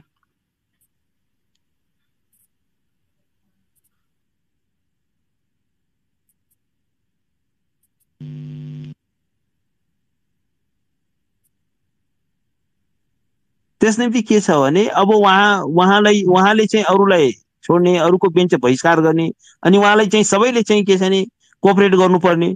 र उहाँको चाहिँ सर्वोच्च अदालतमा नियुक्ति कसरी भएको थियो त्यो इतिहास थाहा छ तपाईँलाई? उहाँले चाहिँ सर्वोच्च अदालतमा एउटा मुद्दा हाल्नुभयो सुरेन्द्र प्रसादको उमेरको बारेमा। पछि सुरेन्द्र प्रसादजीसँग उहाँले पूर्ण आवेदनको न्यायाधीश बनाउँछु भनेपछि उहाँले त्यो मुद्दा फिर्ता लिनुभयो र एउटा अनैतिक ढङ्गले साँठगाँठ गरेर उहाँ चाहिँ पूर्ण आवेदनको जज हुनुभयो। उहाँको करप्सनको यति ठुलो इतिहास थियो। सार्वजनिक पोखरीको वीरगञ्जको 12 बिघा जग्गाकोदेखि लिएर धेरै कन्ट्रोभर्सियल फैसलाहरू उहाँले गर्नुभएको कारणले उहाँलाई चाहिँ सर्वोच्च अदालतमा लानु हुँदैन भन्नेसम्म उहाँले सर्वोच्चमै ल्याइएको थिएन। पछि उहाँले एउटा रहस्यमय परिस्थितिमा उहाँले चाहिँ सर्वोच्च अदालत ल्याइयो र उहाँ चाहिँ विशेष अदालतमा हुँदाखेरि ठुल्ठुला भ्रष्टाचार काण्डमा धेरैले उन्मुक्ति दिनुभयो। र त्यसपछि उहाँको बारेमा सर्वोच्च अदालतको न्यायाधीशले फैसलामै बोल्नु पर्यो कि यिनलाई चाहिँ के छ भने कारवाही गर्नुपर्छ। यिनले चाहिँ के छ भने यो गैर कानुनी रूपमा यो भ्रष्टाचार मुद्दामा सबैलाई चाहिँ सफाई दिएका छन्। यसमा यो केसको फैसला गर्दाखेरि भ्रष्टाचार भएको छ, यिनलाई कारवाही गर्नुपर्छ भनेर फैसलामै लेखिएको छ। तर यिनलाई त्यो बेला आजभन्दा यिनी त सर्वोच्चमा आउनै नपाउने व्यक्ति हुन्, त्यही बेला कारवाही गर्नुपर्छ भने फैसलामा लेखिएको छ।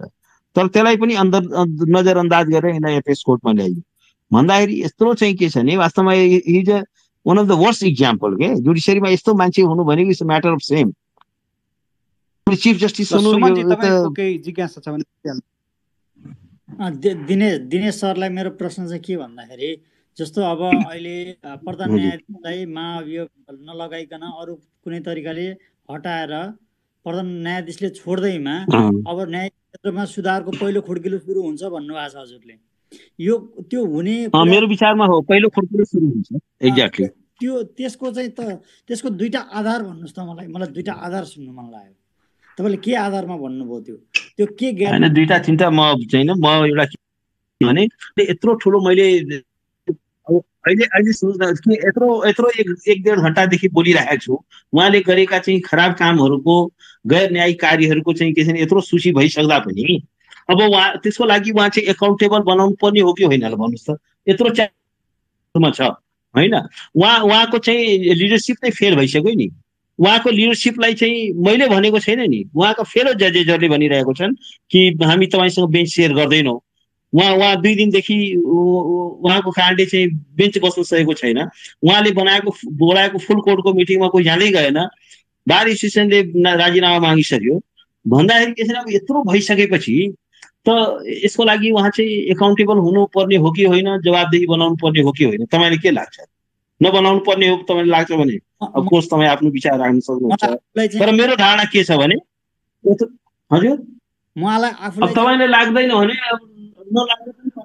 तपाईँले त्यो लाग्दैन भने नलाग्न पनि पाउँछ तर मेरो विचारमा चाहिँ के छ भने यत्रो चाहिँ के छ भने मैले तपाईँलाई उनको पूर्णावेदनको न्यायाधीशदेखि उनको नियुक्तिको प्रक्रियादेखि लिएर सारा कुरा भने उनको बारेमा कारवाही गर्नुपर्छ भनेर चाहिँ के छ भने फैसलामा उल्लेख गरिएको छ त्यो कारवाही गर्नुपर्ने व्यक्तिलाई आज तपाईँ सुप्रिम कोर्टमा चाहिँ चिफ जस्टिस बनाउनुहुन्छ र त्यसपछि पनि चाहिँ के छ भने यत्रो सिरिज अफ चाहिँ उहाँले मिसकन्डक्ट गर्नुभएको छ अनि अहिले पनि चाहिँ के छ भने उहाँलाई चिफ जस्टिसको रूपमा सुप्रिम कोर्टमा राख्नु भनेको it's the biggest threat for democracy rule of लको लागि योभन्दा अर्को थ्रेट हुन सक्दैन कन्स्टिट्युसनको लागि योभन्दा ठुलो थ्रेट हुन सक्दैन र म त अहिले के भन्ने पोजिसनमा पुगिसकेको छु भने अहिलेको सुप्रिम कोर्टलाई अहिलेको जुडिसियरीलाई चिफ जस्टिसबाट रेस्क्यु गर्नुपर्ने आवश्यकता छ अदरवाइज यो त एज इन्स्टिट्युसन यो त टार्निस भइसक्यो अब त न्याय सम्पादनै हुन सक्दैन अब उहाँ कसरी सर्वोच्च अदालतमा उहाँ चिफ जस्टिस भएर उहाँले कसरी चाहिँ न्यायिक प्रक्रियाले कसरी अगाडि बढाउनुहुन्छ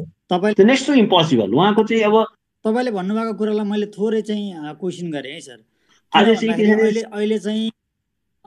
अहिले उहाँ जानु होला रे अहिले उहाँ बहिष्कार भएको छ भोलि हाई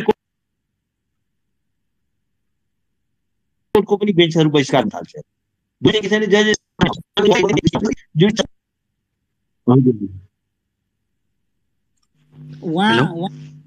मलाई एउटा क्वेसन तपाईलाई एउटा question last hello Trump hello सुनिदैछ हेलो सुमन जी एलिट जी मा जाउँ हजुर एलिट जी तपाईँ के भन्न खोज्दै हुनुहुन्छ धन्यवाद है मेरो एउटा प्रश्न हजुर दिनेश सरलाई तपाईले अघि भन्नुभयो सुशील कम्पिटेन्ट जज भन्नुभयो है अनि एउटा भिजनरी कम्पिटेन्ट जजले छ नि हिजो पेशी तोक्ने अधिकार मेरो भन्दै हिँड्नु भएको थियो त्यतिखेर चाहिँ उहाँले त मोनोपोली ब्रेक गर्ने कुरा गर्नुभयो नि तपाईँले एउटा सिस्टम बसालेको भए गोला प्रथाबाट उहाँले सुरु गर्नु भएको भए त अहिलेको नयाँ न्यायाधीशलाई एउटा कर लाग्थ्यो नि होइन गोला प्रथाबाट जान कर लाग्थ्यो होइन किनभने एउटा मान्छेले के गर्दैन भन्दाखेरि चाहिँ राम्रो मान्छेले चाहिँ सिस्टम बनाएर जान्छ कि त्यसपछि अरू आउने मान्छेहरूलाई फेरि सजिलो बनाएर जान्छ होइन एउटा मेरो त्यो प्रश्न अर्को प्रश्न तपाईँले जुन अहिले चाहिँ चोलेन्द्र शमशेरको कुरा गर्नुभयो उनी खराब पात्र शङ्का रहेन है त्यो चाहिँ होइन खराब पात्र भन्ने कुरामा शङ्का रहेन तर फेरि हामीले चाहिँ यो संविधानको रक्षा गर्ने भन्दा हिजो चाहिँ तपाईँ चाहिँ संविधानको रक्षा गर्ने भन्दै संसद पुनर्स्थापना हुनुपर्छ भन्दै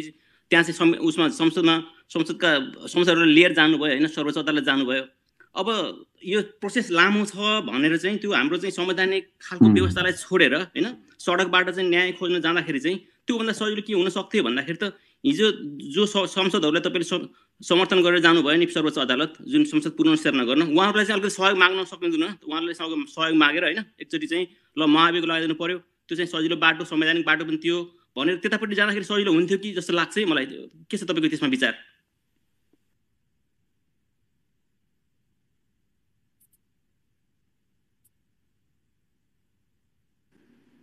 दिनेशजी तपाईँ बोल्दै हुनुहुन्छ भने तपाईँको आवाज सुनिया छैन है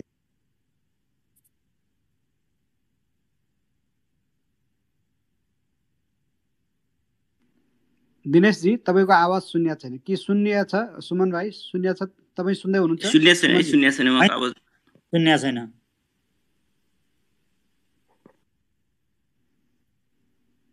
अहिले सुन्यो तपाईहरुको सुनिरहेछ फेरि मैले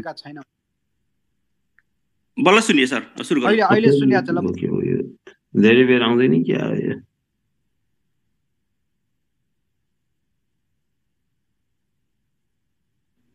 फेरि सुनिया छैन तपाई माइक नजिकै हुनुहुन्छ अहिले सुनियो छैन फोन हेलो अहिले सुन्या छ, अहिले सुन्यो भने चाहिँ सुनिन्छ, त्यसपछि सुन्या छैन। होइन माइकमै छु के, माइकमै छु। हेलो अहिले सुन्यो?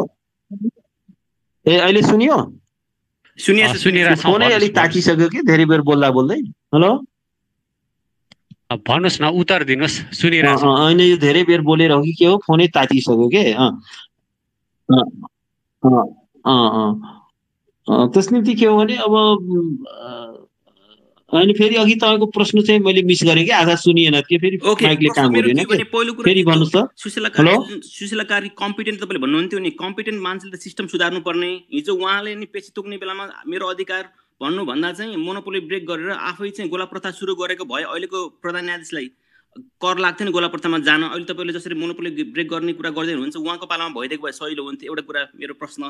अर्को कुरा चाहिँ तपाईँले चाहिँ जसरी अहिले भनौँ न प्रोसेस लामो छ, संवैधानिक प्रोसेस लामो छ भनेर बाहिरबाट जाउँ होइन, आन्दोलन गरौँ, बारले पनि आन्दोलन गरिरहेको छ, त्यो मार्फत चाहिँ राजीनामा दिन बाध्य पारौँ भन्नुभन्दा हिजो चाहिँ जसरी संसद पुनर्स्थापना गर्नुपर्छ, संविधान रक्षा गर्न भन्दै तपाईँले जुन चाहिँ सांसदहरूलाई सहयोग गर्नुभएको थियो, उनी सांसदहरूले अलिकति सहयोग मागेर ल उहाँलाई चाहिँ अभियोग लगाउँ भनेर चाहिँ त्यो बाटोबाट जाँदाखेरि सहिलो हुन्थ्यो कि भन्ने मेरो प्रश्न कि।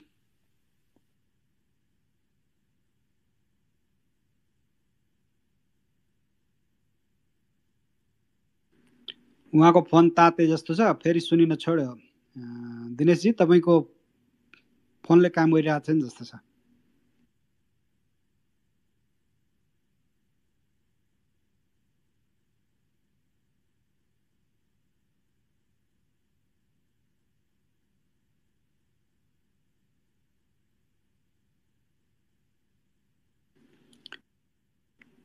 दिनेशजी तपाईँ बोल्दै हुनुहुन्छ भने सुनिन छोड्यो है।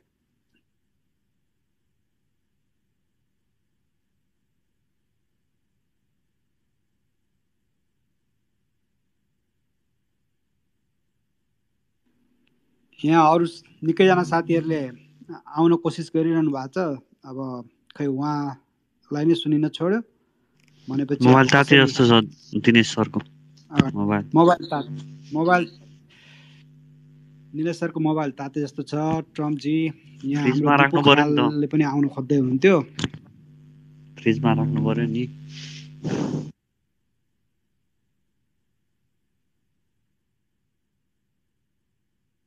Hello Dinesh sir.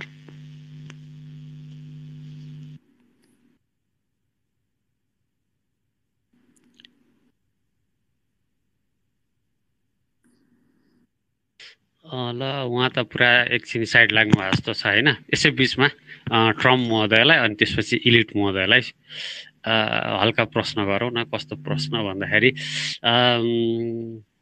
त्यो गिन्सबर्ग मरिसकेपछि सायद ट्रम्पले चाहिँ त्यो के भन्छ अदालतको सेटिङ नै पुरै चेन्ज गरिदियो कि, भने मतलब Trump will be there for many years होइन, कमिङ इयर्स। अनि त्यसपछि इलिट दाजुले चाहिँ पुरा त्यो कसरी प्रश्न सोधिराख्नु भएको थियो भन्दाखेरि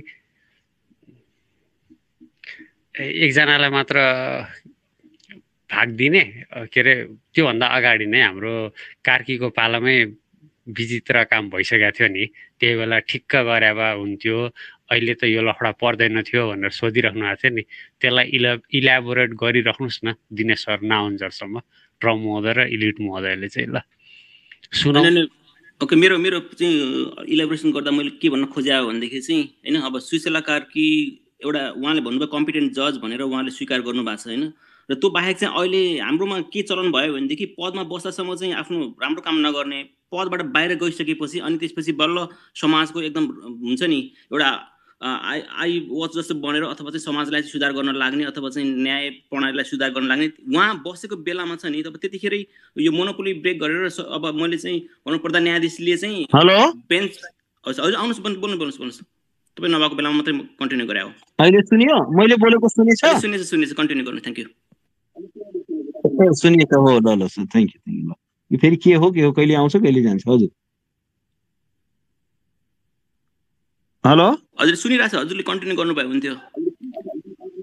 ए होइन, अब अघिको त्यो अघिको चाहिँ त्यो सिलसिला ब्रेक भयो, अब हामी अब अरू केही छ प्रश्नहरू केही छ होइन त्यो त्यस्तो प्रश्नको उत्तर आएन कि केही तपाईँले चाहिँ छ नि। अब मेरो दुईटा प्रश्न थियो। एउटा कुरा चाहिँ तपाईँले जसरी अब धेरै संसदहरूलाई पुनर्स्थापना गरेर होइन उहाँहरूको पद जोगाइदिनु भयो होइन, त्यो गर्न सहयोग गर्नुभयो भने अहिले चाहिँ यो महाअभियोग लगाउनलाई ल तपाईँलाई चाहिँ पद चाहिँ मैले बचाइदिएँ अथवा हाम्रो चाहिँ टिमले बचाइदियो गर्दाखेरि चाहिँ अहिले चाहिँ यो उसलाई हटाउनै पर्ने छ।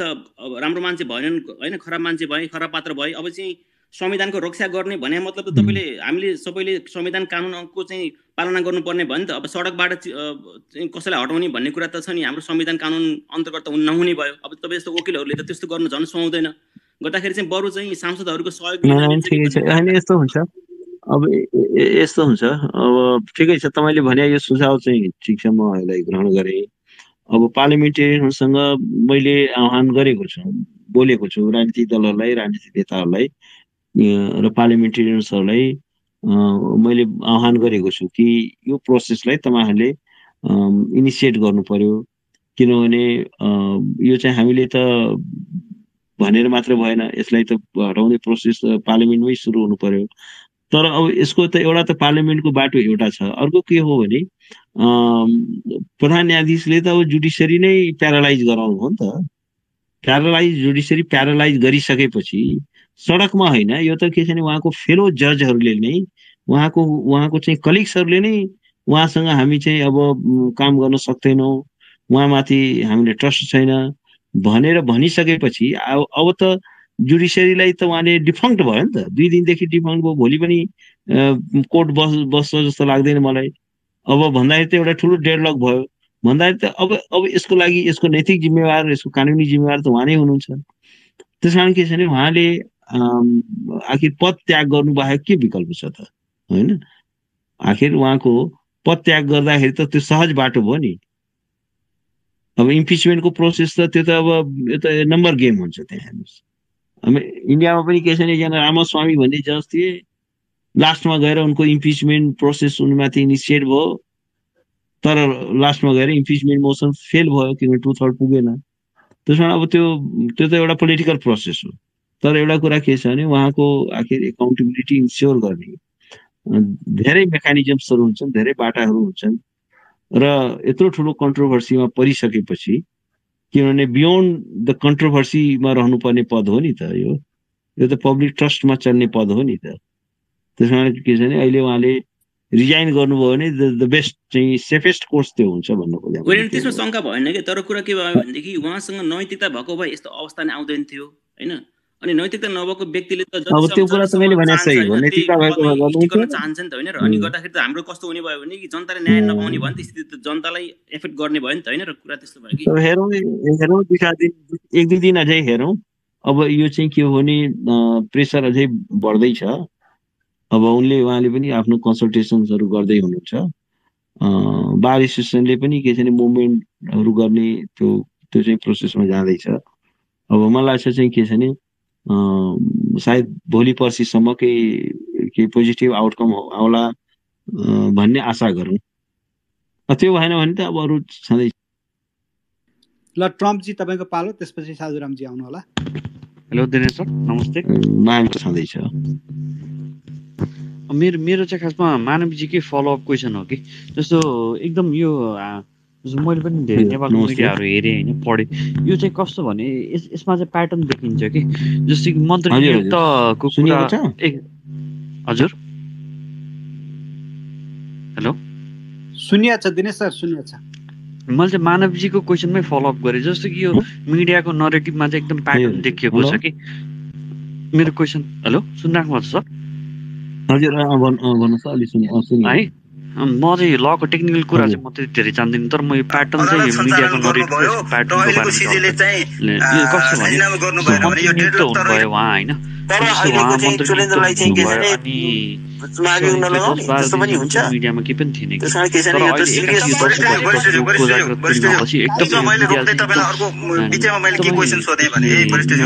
एजेन्डै तरिका उसमा चाहिँ लेखिरहेछ है। नम्बर 1 प्याटर्न है, 15-20 दिन अगाडि भएको घटनालाई है, त्यस्तो बारले पनि रियाक्ट त्यसरी नै गरेको छ। अर्को चाहिँ जस्तो अघि तपाईँको एउटा कुरा के भन्नुभयो, मब जस्टिस जस्तो लाग्यो। प्रधान न्यायाधीशले चाहिँ अदालत सञ्चालन गर्नुभयो र अहिलेको सिजेले चाहिँ राजीनामा गर्नुभयो भने यो डेडलक त रहिरहन्छ। तर अहिलेको चाहिँ चुरेन्द्रलाई चाहिँ के छ भने चुनावी हुन लगाउने त्यस्तो पनि हुन्छ। त्यसमा के छ भने यो त सिरियस मैले रोक्दै तपाईँलाई अर्को बिचमा मैले के क्वेसन सोधेँ भने वरिष्ठज्यू सिजेले म राजीनामा दिन भन्नुभएको छ र हाउसबाट पनि उहाँलाई चाहिँ महाभियोग लगाउने त्यस्तो तत्कालै त्यस्तो केही पनि देखिन्न। अब एकछिनलाई मानौँ कि जस्तो सिजेले चाहिँ राजीनामा नदिकन 15-20 दिनको लागि विधामा बस्दिनु भयो। प्रधान न्यायाधीशले चाहिँ अदालत सञ्चालन गर्नुभयो र अहिलेको सिजेले चाहिँ राजीनामा गर्नुभयो भने यो डेडलक त रहिरहन्छ। अनि तपाईले त्यही आधारमा अहिलेको चाहिँ चुरेन्द्रलाई चाहिँ के छ भने माग्दै जानियो भने चुनावी हुन लगाउने त्यस्तो पनि हुन्छ। त्यसमा के छ भने यो त सिरियस वरिष्ठज्यू मैले रोक्दै तपाईँलाई अर्को बिचमा मैले के क्वेसन सोधेँ भने वरिष्ठज्यू सिजेले गर्न सकिन्छ जस्तो भन्नुस् म राजीनामा दिन फैसला त भइरहेको छ तर अब सबै फैसलाहरू विवादमा आएको हुँदैन। लगाउने त्यस्तो कुनै फैसलाहरू चाहिँ विवादमा अब एकछिनलाई मानौँ कि जस्तो सिजेले चाहिँ भन्दाखेरि के छ राजीनामा नदिकन लिगल कम्युनिकेसन 15-20 दिनको लागि विधामा बस्दिनु भयो। त्यसको चाहिँ केसको मेरिट कानुनलाई हेर्छ अदालत सञ्चालन गर्नुभयो र अहिलेको सिजेले चाहिँ राजीनामा गर्नुभयो भने यो डेडलक त रहिरहन्छ। अब तर अहिलेको चाहिँ चुरेन्द्रलाई चाहिँ के छ भने चलखेल नै भएको देखिन्छ। त्यस्तो पनि हुन्छ। किनभने जजको एउटा त लेनदेन हुन पनि सक्छ नहुन पनि सक्छ तर एउटा चाहिँ यस्तो जज रङ जजमेन्ट जसले चाहिँ लमा बेस छैन एभिडेन्समा बेस छैन इन्कम्पिटेन्ट जजलाई पनि क्षमता कार्यक्षमताको अभाव भएको जजलाई पनि पदमा राख्नु मिल्दैन। अनेस्टै भए पनि क्षमता नै छैन भने त्यसलाई चाहिँ पदमा राख्नु मिल्दैन। देशन सफर गर्छ, जस्टिस सफर गर्छ, सफर गर्छ त्यहाँको राख्न मिल्दैन। अब अर्को चाहिँ के छ भने त्यहाँ कुनै लेनदेनै भएको छ भने झनै सिरियस हार्म भयो। त्यसमा त्यो सबै कुराहरूलाई हेरिन्छ। अब के हुन्छ मिडियाले मात्र हुँदैन, मिडियाले धेरै कुरा लेखिरहेको छ। कुनै कुरामा सब्सट्यान्स भएन भने त्यो कुरो टिक्दैन। मिडियाले उचालेकै भए मात्रै टिक्दैन। सुरेनको केसमा 15 दिनपछि होइन त्यो के भइदियो भने मन्त्री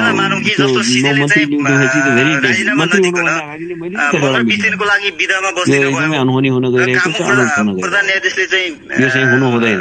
मलाई त पत्यार पनि लागेको थिएन कि मन्त्री नै भएको पछि त नभन्दै त्यही मान्छे मृत्यु भयो।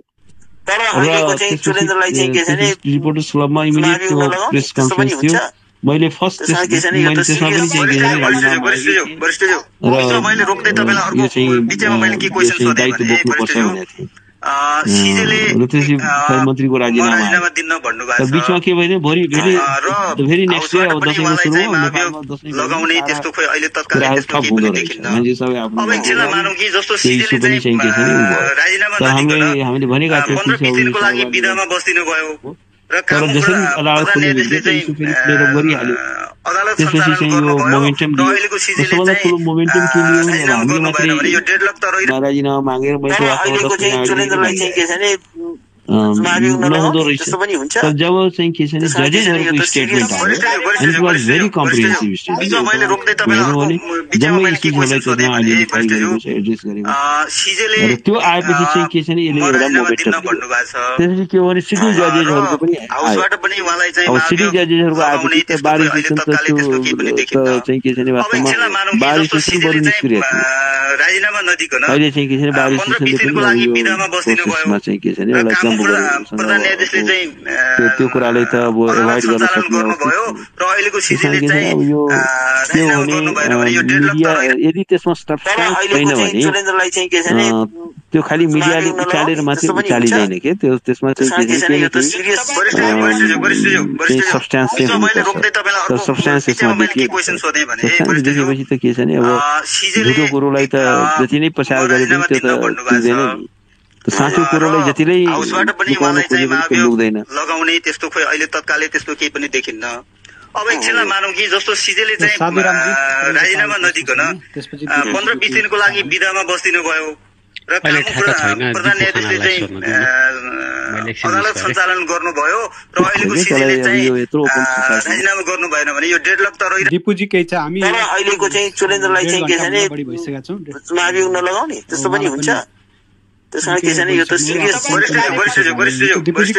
बिचमा मैले रोक्दै तपाईँलाई अर्को बिचमा मैले के क्वेसन सोधेँ भने वरिष्ठज्यू सिजेले म राजीनामा दिन्न भन्नुभएको छ र हाउसबाट पनि उहाँलाई चाहिँ महाभियोग लगाउने त्यस्तो अहिले तत्कालै त्यस्तो केही पनि देखिन्न मानौँ कि जस्तो सिजेले चाहिँ राजीनामा नदिकन 15-20 दिनको लागि बिदामा बस्दिनु भयो र कानून प्रधान न्यायाधीशले चाहिँ अदालत सञ्चालन गर्नुभयो र अहिलेको सिजेले चाहिँ राजीनामा गर्नु भएन भने यो डेडलक त रहिरहेको तर अहिलेको चाहिँ चुरेन्द्रलाई चाहिँ के छ भने महाभियोग नलगाउने त्यस्तो पनि हुन्छ त्यसकारण के छ भने यो त सिरियस वरिष्ठज्यू बिचमा मैले रोक्दै तपाईँलाई अर्को बिचमा मैले के क्वेसन सोधेँ भने वरिष्ठज्यू सिजेले राजीनामा दिनु भन्नुभएको छ र हाउसबाट पनि उहाँलाई चाहिँ महाभियोग लगाउने त्यस्तो तत्कालै त्यस्तो केही पनि देखिन्न अब एकछिनलाई मानौँ कि जस्तो सिजेले चाहिँ राजीनामा नदिकन 15-20 दिनको लागि बिदामा बस्दिनु भयो र अब अरू कोही हुनुहुन्छ अरू कुनै छ भने सोधौँ अब अलिक लामो पनि भयो चाहिँ राजीनामा गर्नु भएन भने यो डेडलक त रहिरहेको तर अहिलेको चाहिँ चुरेन्द्रलाई चाहिँ के छ भने दिनेश सर फोनको पनि हुन्छ त्यसकारण के छ भने यो त सिरियस तपाईले भने जस्तो जस्तै मन्त्रीको भागभण्डाको कुरा जुन आयो सर्वोच्च अदालतको न्यायाधीशले मन्त्रीको भागभण्डा मागेको कुरा जुन आयो त्यो कुरा तपाईहरुलाई 5-7 दिन अगाडि थाहा भयो अहिले तत्कालै त्यस्तो केही पनि देखिन्न 5-7 दिन अगाडि थाहा थियो भन्ने हुनुहुन्थ्यो हैन राजीनामा 5-7 दिन अगाडि थाहा थियो हामीले त्यति बेलादेखि विरोध गरिरहेको थियौं भन्दै हुनुहुन्थ्यो हैन प्रधान न्यायाधीशले चाहिँ त्यही ठाउँमा त्यही स्वयं प्रधान न्यायाधीशको कुरा आफ्नो ठाउँमा छ अब न्यायाधीशहरूले राजदूतको भागभण्डा मागिरहेको कुरा जुन आइरहेको छ हैन तर अहिलेको चाहिँ चुरेन्द्रलाई चाहिँ के छ भने हो यस बारेमा अब तपाईहरुलाई थाहा हुने कहिले हो थाहा भइसकेको हो भनेदेखि एक्सन लिने चाहिँ त्यो जुन इन्सिडेन्ट भइसक्छ त्यसपछि एक्सन लिने हो कि फेरि यस्तै गरी स्पेस चलाउने हो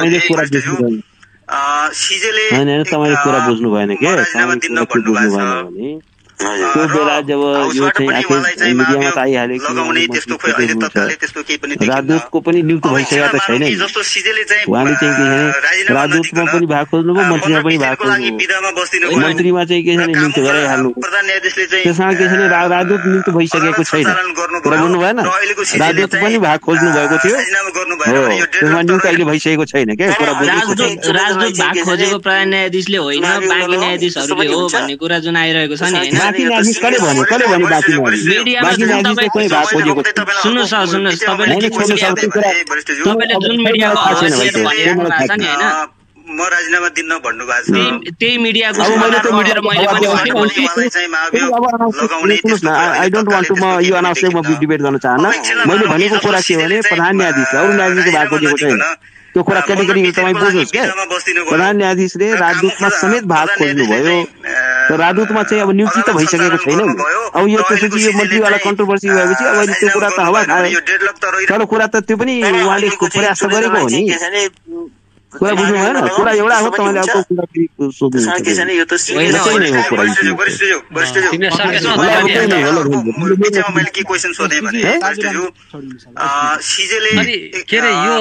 म राजीनामा दिन्न भन्नुभएको छ जब के अरे न्यायालयले संसदको बारेमा फैसला गरिराख्दाखेरि अनि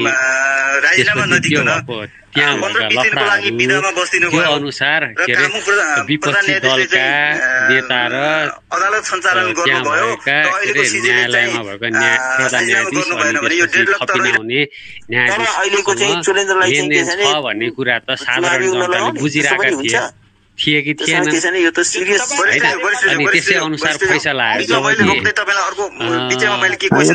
कुरामा बारी गर्दिन बुझ्नु भएन त्यो चाहिँ के छ भने न्यायाधीशले चाहिँ मलाई भाग दिनु भनेर फैसला आएको कुरामा चाहिँ म चाहिँ त्यो कुरामा तपाईले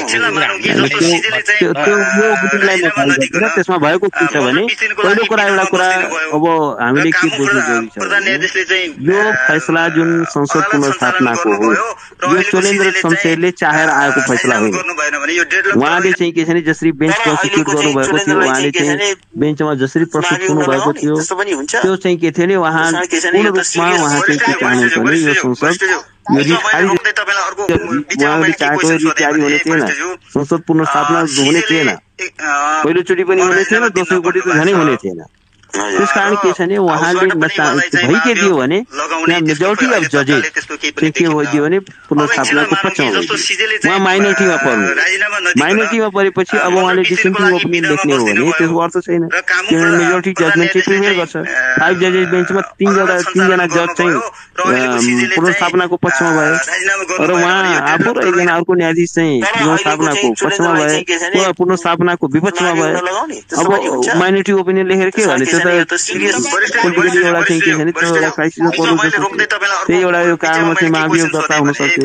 त्यस कारण के छ भने उहाँले चाहिँ के छ भने मेजोरिटीले जोइन गरेको मात्रै हो। यहाँ चाहिँ चोलेन्द्रले चाहेर ऊ चाहिँ गराएर अनि त्यसपछि मलाई मेरो मान्छे मन्त्री बनाउनु यस्तो कुरा के थियो, त्यो चाहिँ त्यस्तो कुरामा चाहिँ मेरो बुझाइ त्यस्तो छैन, त्यो होला पनि होइन। त्यो चाहिँ उहाँले पनि जब अब पुनर्स्थापना त भइ नै हाल्यो त्यसपछि उहाँले के भने यसको सारा क्रेडिट उहाँले लिनु, जबकि उहाँ चाहिँ पुनर्स्थापनाको पक्षमा हुनुहुन्थ्यो र त्यसको क्रेडिट लिएर के छ भने आफ्नो मान्छेले खोज्ने काम गर्नु, त्यो नै अनइथिकल हो। त्यो चाहिँ के भने त्यो लेनदेनको आधारमा फैसला गर्न मिल्छ, पर्सनल बेनिफिट त्यसबाट लिन मिल्छ, त्यो त एउटा संविधानलाई देखेर पो फैसला हुने हो त। त्यसको लाभ हानिलाई नाफा नोक्सान विचार गरेर जुडिसियरीले फैसला लेख्न थाल्यो भने न्याय भन्ने के हुन्छ, संविधान के हुन्छ, त्यो चाहिँ होइन। र उहाँले जजमेन्ट लेखेको पनि होइन, उहाँमा त्यति क्षमता पनि छैन। जजमेन्ट लेख्ने चाहिँ न्यायाधीश चाहिँ ईश्वर खतिवडा हो, उहाँको कलमबाट आएको हो यो चाहिँ जजमेन्ट। विकिपीडियाबाट कपी भइरहेछ के कस्तो गफ दिनुहुन्छ। अब हजुरले भनेको कुरा हामीले बाई गर्ने कि नगर्ने समस्या त्यो पो छ त। तपाईँले जे भनिराख्नु भएको छ नि हामीले पत्याउने हो। विकिपीडियाबाटै कपी भयो एउटा के छ भने रिसर्च गर्दाखेरि कुनै रेफरेन्स कहीँबाट लियो होला, तर कुनै रेफरेन्स कहीँबाट लिएको होला, तर त्यो चाहिँ के छ भने विकिपीडिया भन्ने त्यो इन्फर्मेसन त जहाँबाट फ्रान्समा के भएको थियो, जर्मनीमा के भएको थियो भने कहीँ न कहीँ कहीँ न कहीँबाट रेफरेन्स लिनु पर्यो नि, तथ्य त सङ्ग्रह जुटाउनु पर्यो। हुबहु सार्नु त भएन नि हो। विशेष संविधान भन्ने त्यो के हो भने जस्तो भन्नुहोस् लिङ्कनको पालामा के भएको थियो, होइन सुन्नुहोस् न, लिङ्कनको पालामा के भएको थियो कहिले त्यो रेफरेन्स खोज्नु पर्ला नि, होइन कि त लाइब्रेरीमा कुनै किताबबाट कहीँबाट रेफरेन्स लिनु पर्ला नि। त्यसमा के छ भने त्यो फ्याक्ट्सहरू त के छ भने अब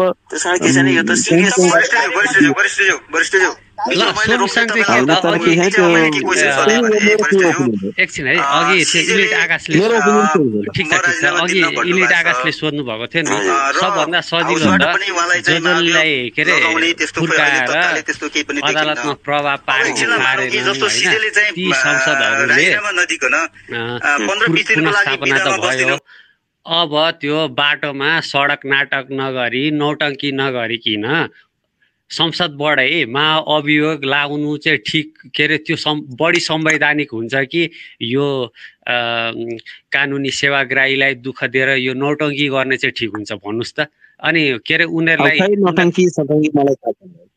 अब मैले यो प्रश्नको धेरै जवाब दिइसकेँ, यति लामो बोलिसकेँ, यही कुरालाई म 10 चोटि दोहोऱ्याउन चाहन्न।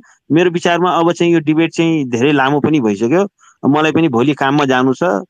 अब चाहिँ के छ भने अब यसलाई करिब करिब टुङ्गाउनेतिर लागौँ। मलाई लाग्छ एउटै कुरो 10 चोटि दोहोऱ्याउनु।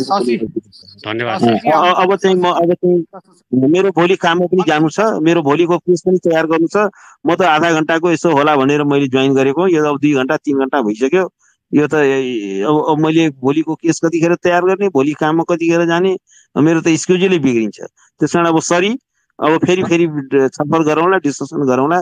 अब अहिलेलाई चाहिँ के छ भने अब बिट मारौँ अहिलेलाई। अन्तिम प्रश्न पनि लिनु न, हाम्रो शशीजी आउनु भएको छ, एउटा अन्तिम प्रश्न लिनु।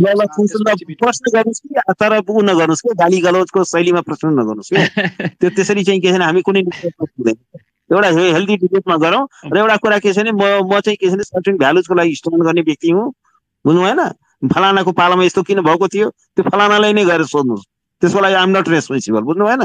खिलराजीको पालामा भएको थियो, मैले विरोध गरेको थिएँ, अहिले केही गुनासो छ भने खिलराजीलाई गएर सोध्न सक्नुहुन्छ, कुरा बुझ्नु भएन? हामी हैन अनि अहिलेको गाली गलौज थियो भनेर अहिलेको खराबी गाली गलौज गर्दैनौँ है, बुझ्नु भएन? शैलीमा प्लिज आइएम सरी है, एउटा हेल्दी माइन्डमा र पोजिटिभ माइन्डमा डिस्कोर्समा भाग लिन्छ के। कसले गाली गलौज गर्यो यहाँलाई? कसैले गर्यो? म थिइनँ यहाँ है, सुनेको थिइनँ मैले, सरी है। कसैले गाली गलौज गर्यो यहाँलाई? जसरी प्रस्तुत हुनु भएको छ नि, मलाई चाहिँ त्यति प्लिजेन्ट फिल यहाँ गाली गलौज भयो यहाँलाई? मेरो त्यही प्रश्न, अब यहाँ के गाली गलौज भयो त यहाँलाई? त्यही भन्नुहोस्, मेरो प्रश्न त्यही भयो। अब नौटङ्की भयो अरे के नौटङ्की भयो? जजहरूले एउटा आफ्नो चाहिँ के छ त्यतिखेर वकिल जस्तो मान्छेले त्यस्तो कुरामा पनि चिन्ता लिइराख्ने? तपाईँहरू त कस्तो डिल गर्नुहुन्छ?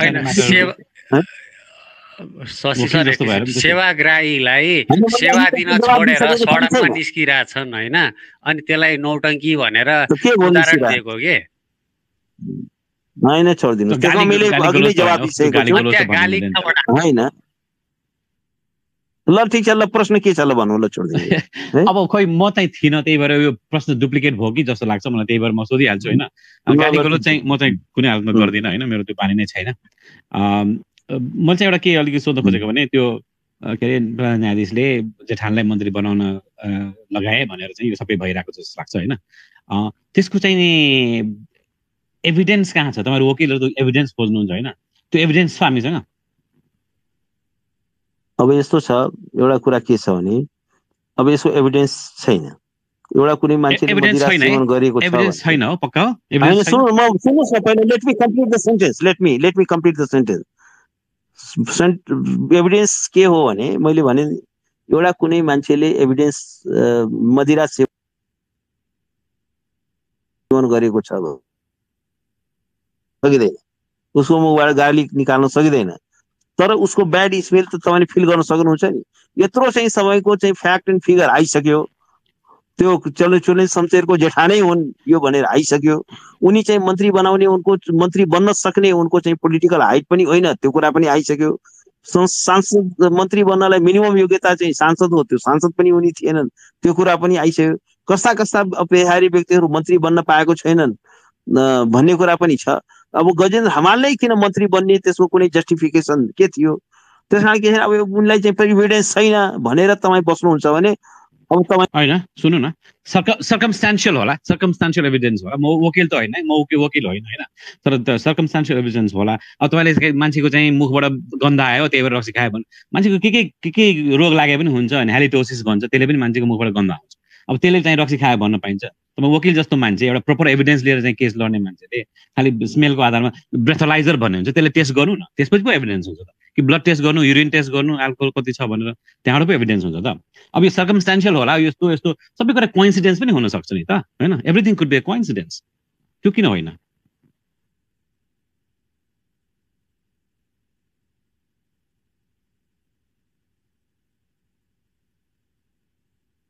दिनेशजी जानुभयो कि पर्छ भनेर मैले होइन, म गर्दानी गर्दिनँ, मेरो धारणा त्यो हो। तपाईँ बुझ्नु भएन? सारा राष्ट्रले मानिसक्यो, मुलुकभरिमा 5 जना मान्छे यस्तो छैनन् जसले यो भनोस् कि उनले बनाएको होइन। हुँदैन त्यसरी कहाँ हुन्छ? अब तपाईँको एभिडेन्स दिनुपर्छ कि, एभिडेन्स चाहियो, एभिडेन्स चाहियो, बुझाइ त्यही हो। र म चाहिँ कुनै इन्भेस्टिगेटिङ अफिसर हो, म चाहिँ पुलिस हो गएर एभिडेन्स खोज्छु, मेरो काम त्यो हो। होइन, एभिडेन्स छैन भने तपाईँले एभिडेन्स छैन भने आरोप लगाउनु, तर तपाईँले चाहिँ नि उहाँलाई कन्भिक्ट गर्न पाउनुहुन्न, एरेस्ट गर्न पाउनुहुन्छ, कन्भिक्ट गर्न पाउनुहुन्न। एउटा के छ भने पर्सन विथ जनरल प्रुडेन्स भन्छ के, जनरल प्रुडेन्स, सामान्य विवेक र तर्क भएको मान्छेले के विश्वास गर्छ लले त्यसलाई आधार भन्छ के, त्यसलाई आधार मान्छ। जनरल र विवेककै कुरा गरिरहेको थिएँ नि, तपाईँले चाहिँ मलाई थाहा छैन होइन, तपाईँले यदि लाग्छ भनिराख्नु भएको थियो त। अब सुन्नुहोस्, लाग्दछ गजेन्द्र हमाल आफ्नै योग्यताले मन्त्री बनेका हुनु नि, राष्ट्रको लागि अपराध हुनु, बनाउनै पर्ने हुनु, आफ्नै योग्यताले प्रधानमन्त्री बनेकै लाग्दैन के गर्न सक्छ? कहाँसम्म जाने भएको मान्छेसँग प्रवक्ता त हो नि, टाइम वेस्ट गर्न चाहन्न के यस्तो तपाईँको बुझाइ छ भने तपाईँसँग मैले टाइम वेस्ट गर्नुको के छ? तपाईँ त्यही काङ्ग्रेसको कानुनी सल्लाहकार त हो नि सर। होइन, तपाईँको त्यही नै बुझाइ छ भने तपाईँ त्यही बुझाइमा ह्याप्पी रहनुहोस्, त्यही मानेर बस्नुहोस्। तर मसँग म चाहिँ तपाईँले कन्भिन्स पनि गर्न सक्दिनँ क्या, ममा त्यो क्षमता छैन। आइ एम सरी, तपाईँले म कन्भिन्स गर्न सक्दिनँ। ल बोल्नु अप्सरा चाहिँ बोल्नुहोस् न। तपाईँको त्यही बुझाइ छ छैन होइन? अब म कहाँ तपाईँको चाहिँ के छ नि, अब झगडा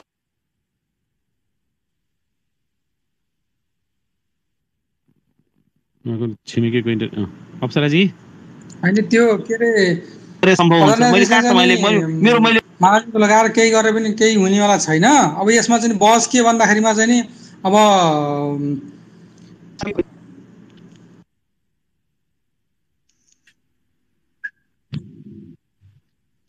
अन्तिम दिनेश सरको नेटले काम गर्न छोडे जस्तो छ। ल दिनेश सर धेरै धेरै धन्यवाद, यहाँ आइदिनु भयो, यसरी चाहिँ हामीलाई सम्झेर एकै फोनमा। तपाईँको नेटले काम गरिरहेको छैन दिनेश सर। छिमेकीको हो जस्तो छ, छिमेकीको। हामी त्यस्तै भन्छौँ है, माइन्ड नगर्नु होला। हामी यहाँ सबैको नेट बिग्रियो भने छिमेकीको नेट भन्छौँ। त्यो तपाईँलाई कुनै आरोप लागेको होइन है भाइ, सरी आरोप लागेको होइन, यसै भन्छौँ क्या जिस्केर। ल दिनेश सर धेरै धेरै धन्यवाद तपाईँलाई। मैले त्यही भन्न चाहेँ, आइदिनु भयो छोटो समयमा, यहाँ आएर कुरा राखिदिनु भयो, आफ्नो कुरा अरूका पनि कुरा सुनिदिनु भयो, त्यसको लागि धेरै धेरै धन्यवाद दिन चाहन्छु नेपाली पोस्टका तर्फबाट। धन्यवाद दिनेश सर। कस्तो भेदभाव हो यो नेपाली पोस्टमा, लेडिजलाई त बोल्नै दिन्न नि यार, के हो यस्तो? बोल्न दिएको, अब उहाँको नेटले काम नगरेपछि मैले के गर्ने? हेर्नुहोस् त, भेदभाव गर्न खोजे होइन है, अप्ठ्यारो नमान्नु होला। तपाईँलाई बोल्नुहोस् पनि भने अघि नैदेखि।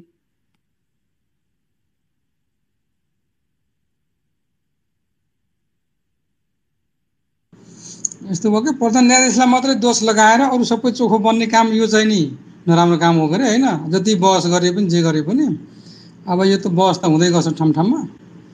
अब कहीँ यो अनलाइन मार्फत चाहिँ अब कहिले नेटले काम गर्छ, कहिले गर्दैन होइन, यस्तो भइरहेछ। अब हाम्रो दिनेश सरले जे भन्नुभएको छ त्यो आफ्नो ठाउँमा छ, आफ्नो कुरो व्यक्तिगत कुरो भयो होइन। अब बाहिरले के भन्छ, कसो के गरिरहेछ होइन, यी सब कुरा भनेका के हुन्छन् भने अब प्रधान न्यायाधीश मात्रै दोषी हो अनि राजनीतिक पार्टी 5 दल कहाँ गयो त खै? तिनीलाई पनि राखौँ न यो बहसमा होइन, अनि उनीहरूलाई पनि राखेर टेबल टक गरौँ। योभन्दा पहिला कति घोटाला भएछन्, कति के भएछन् योभन्दा पहिलाका होइन, ती सबै यो राजनीतिक कुरा हो। राजनीतिक कुराले गर्दा चाहिँ जस्तो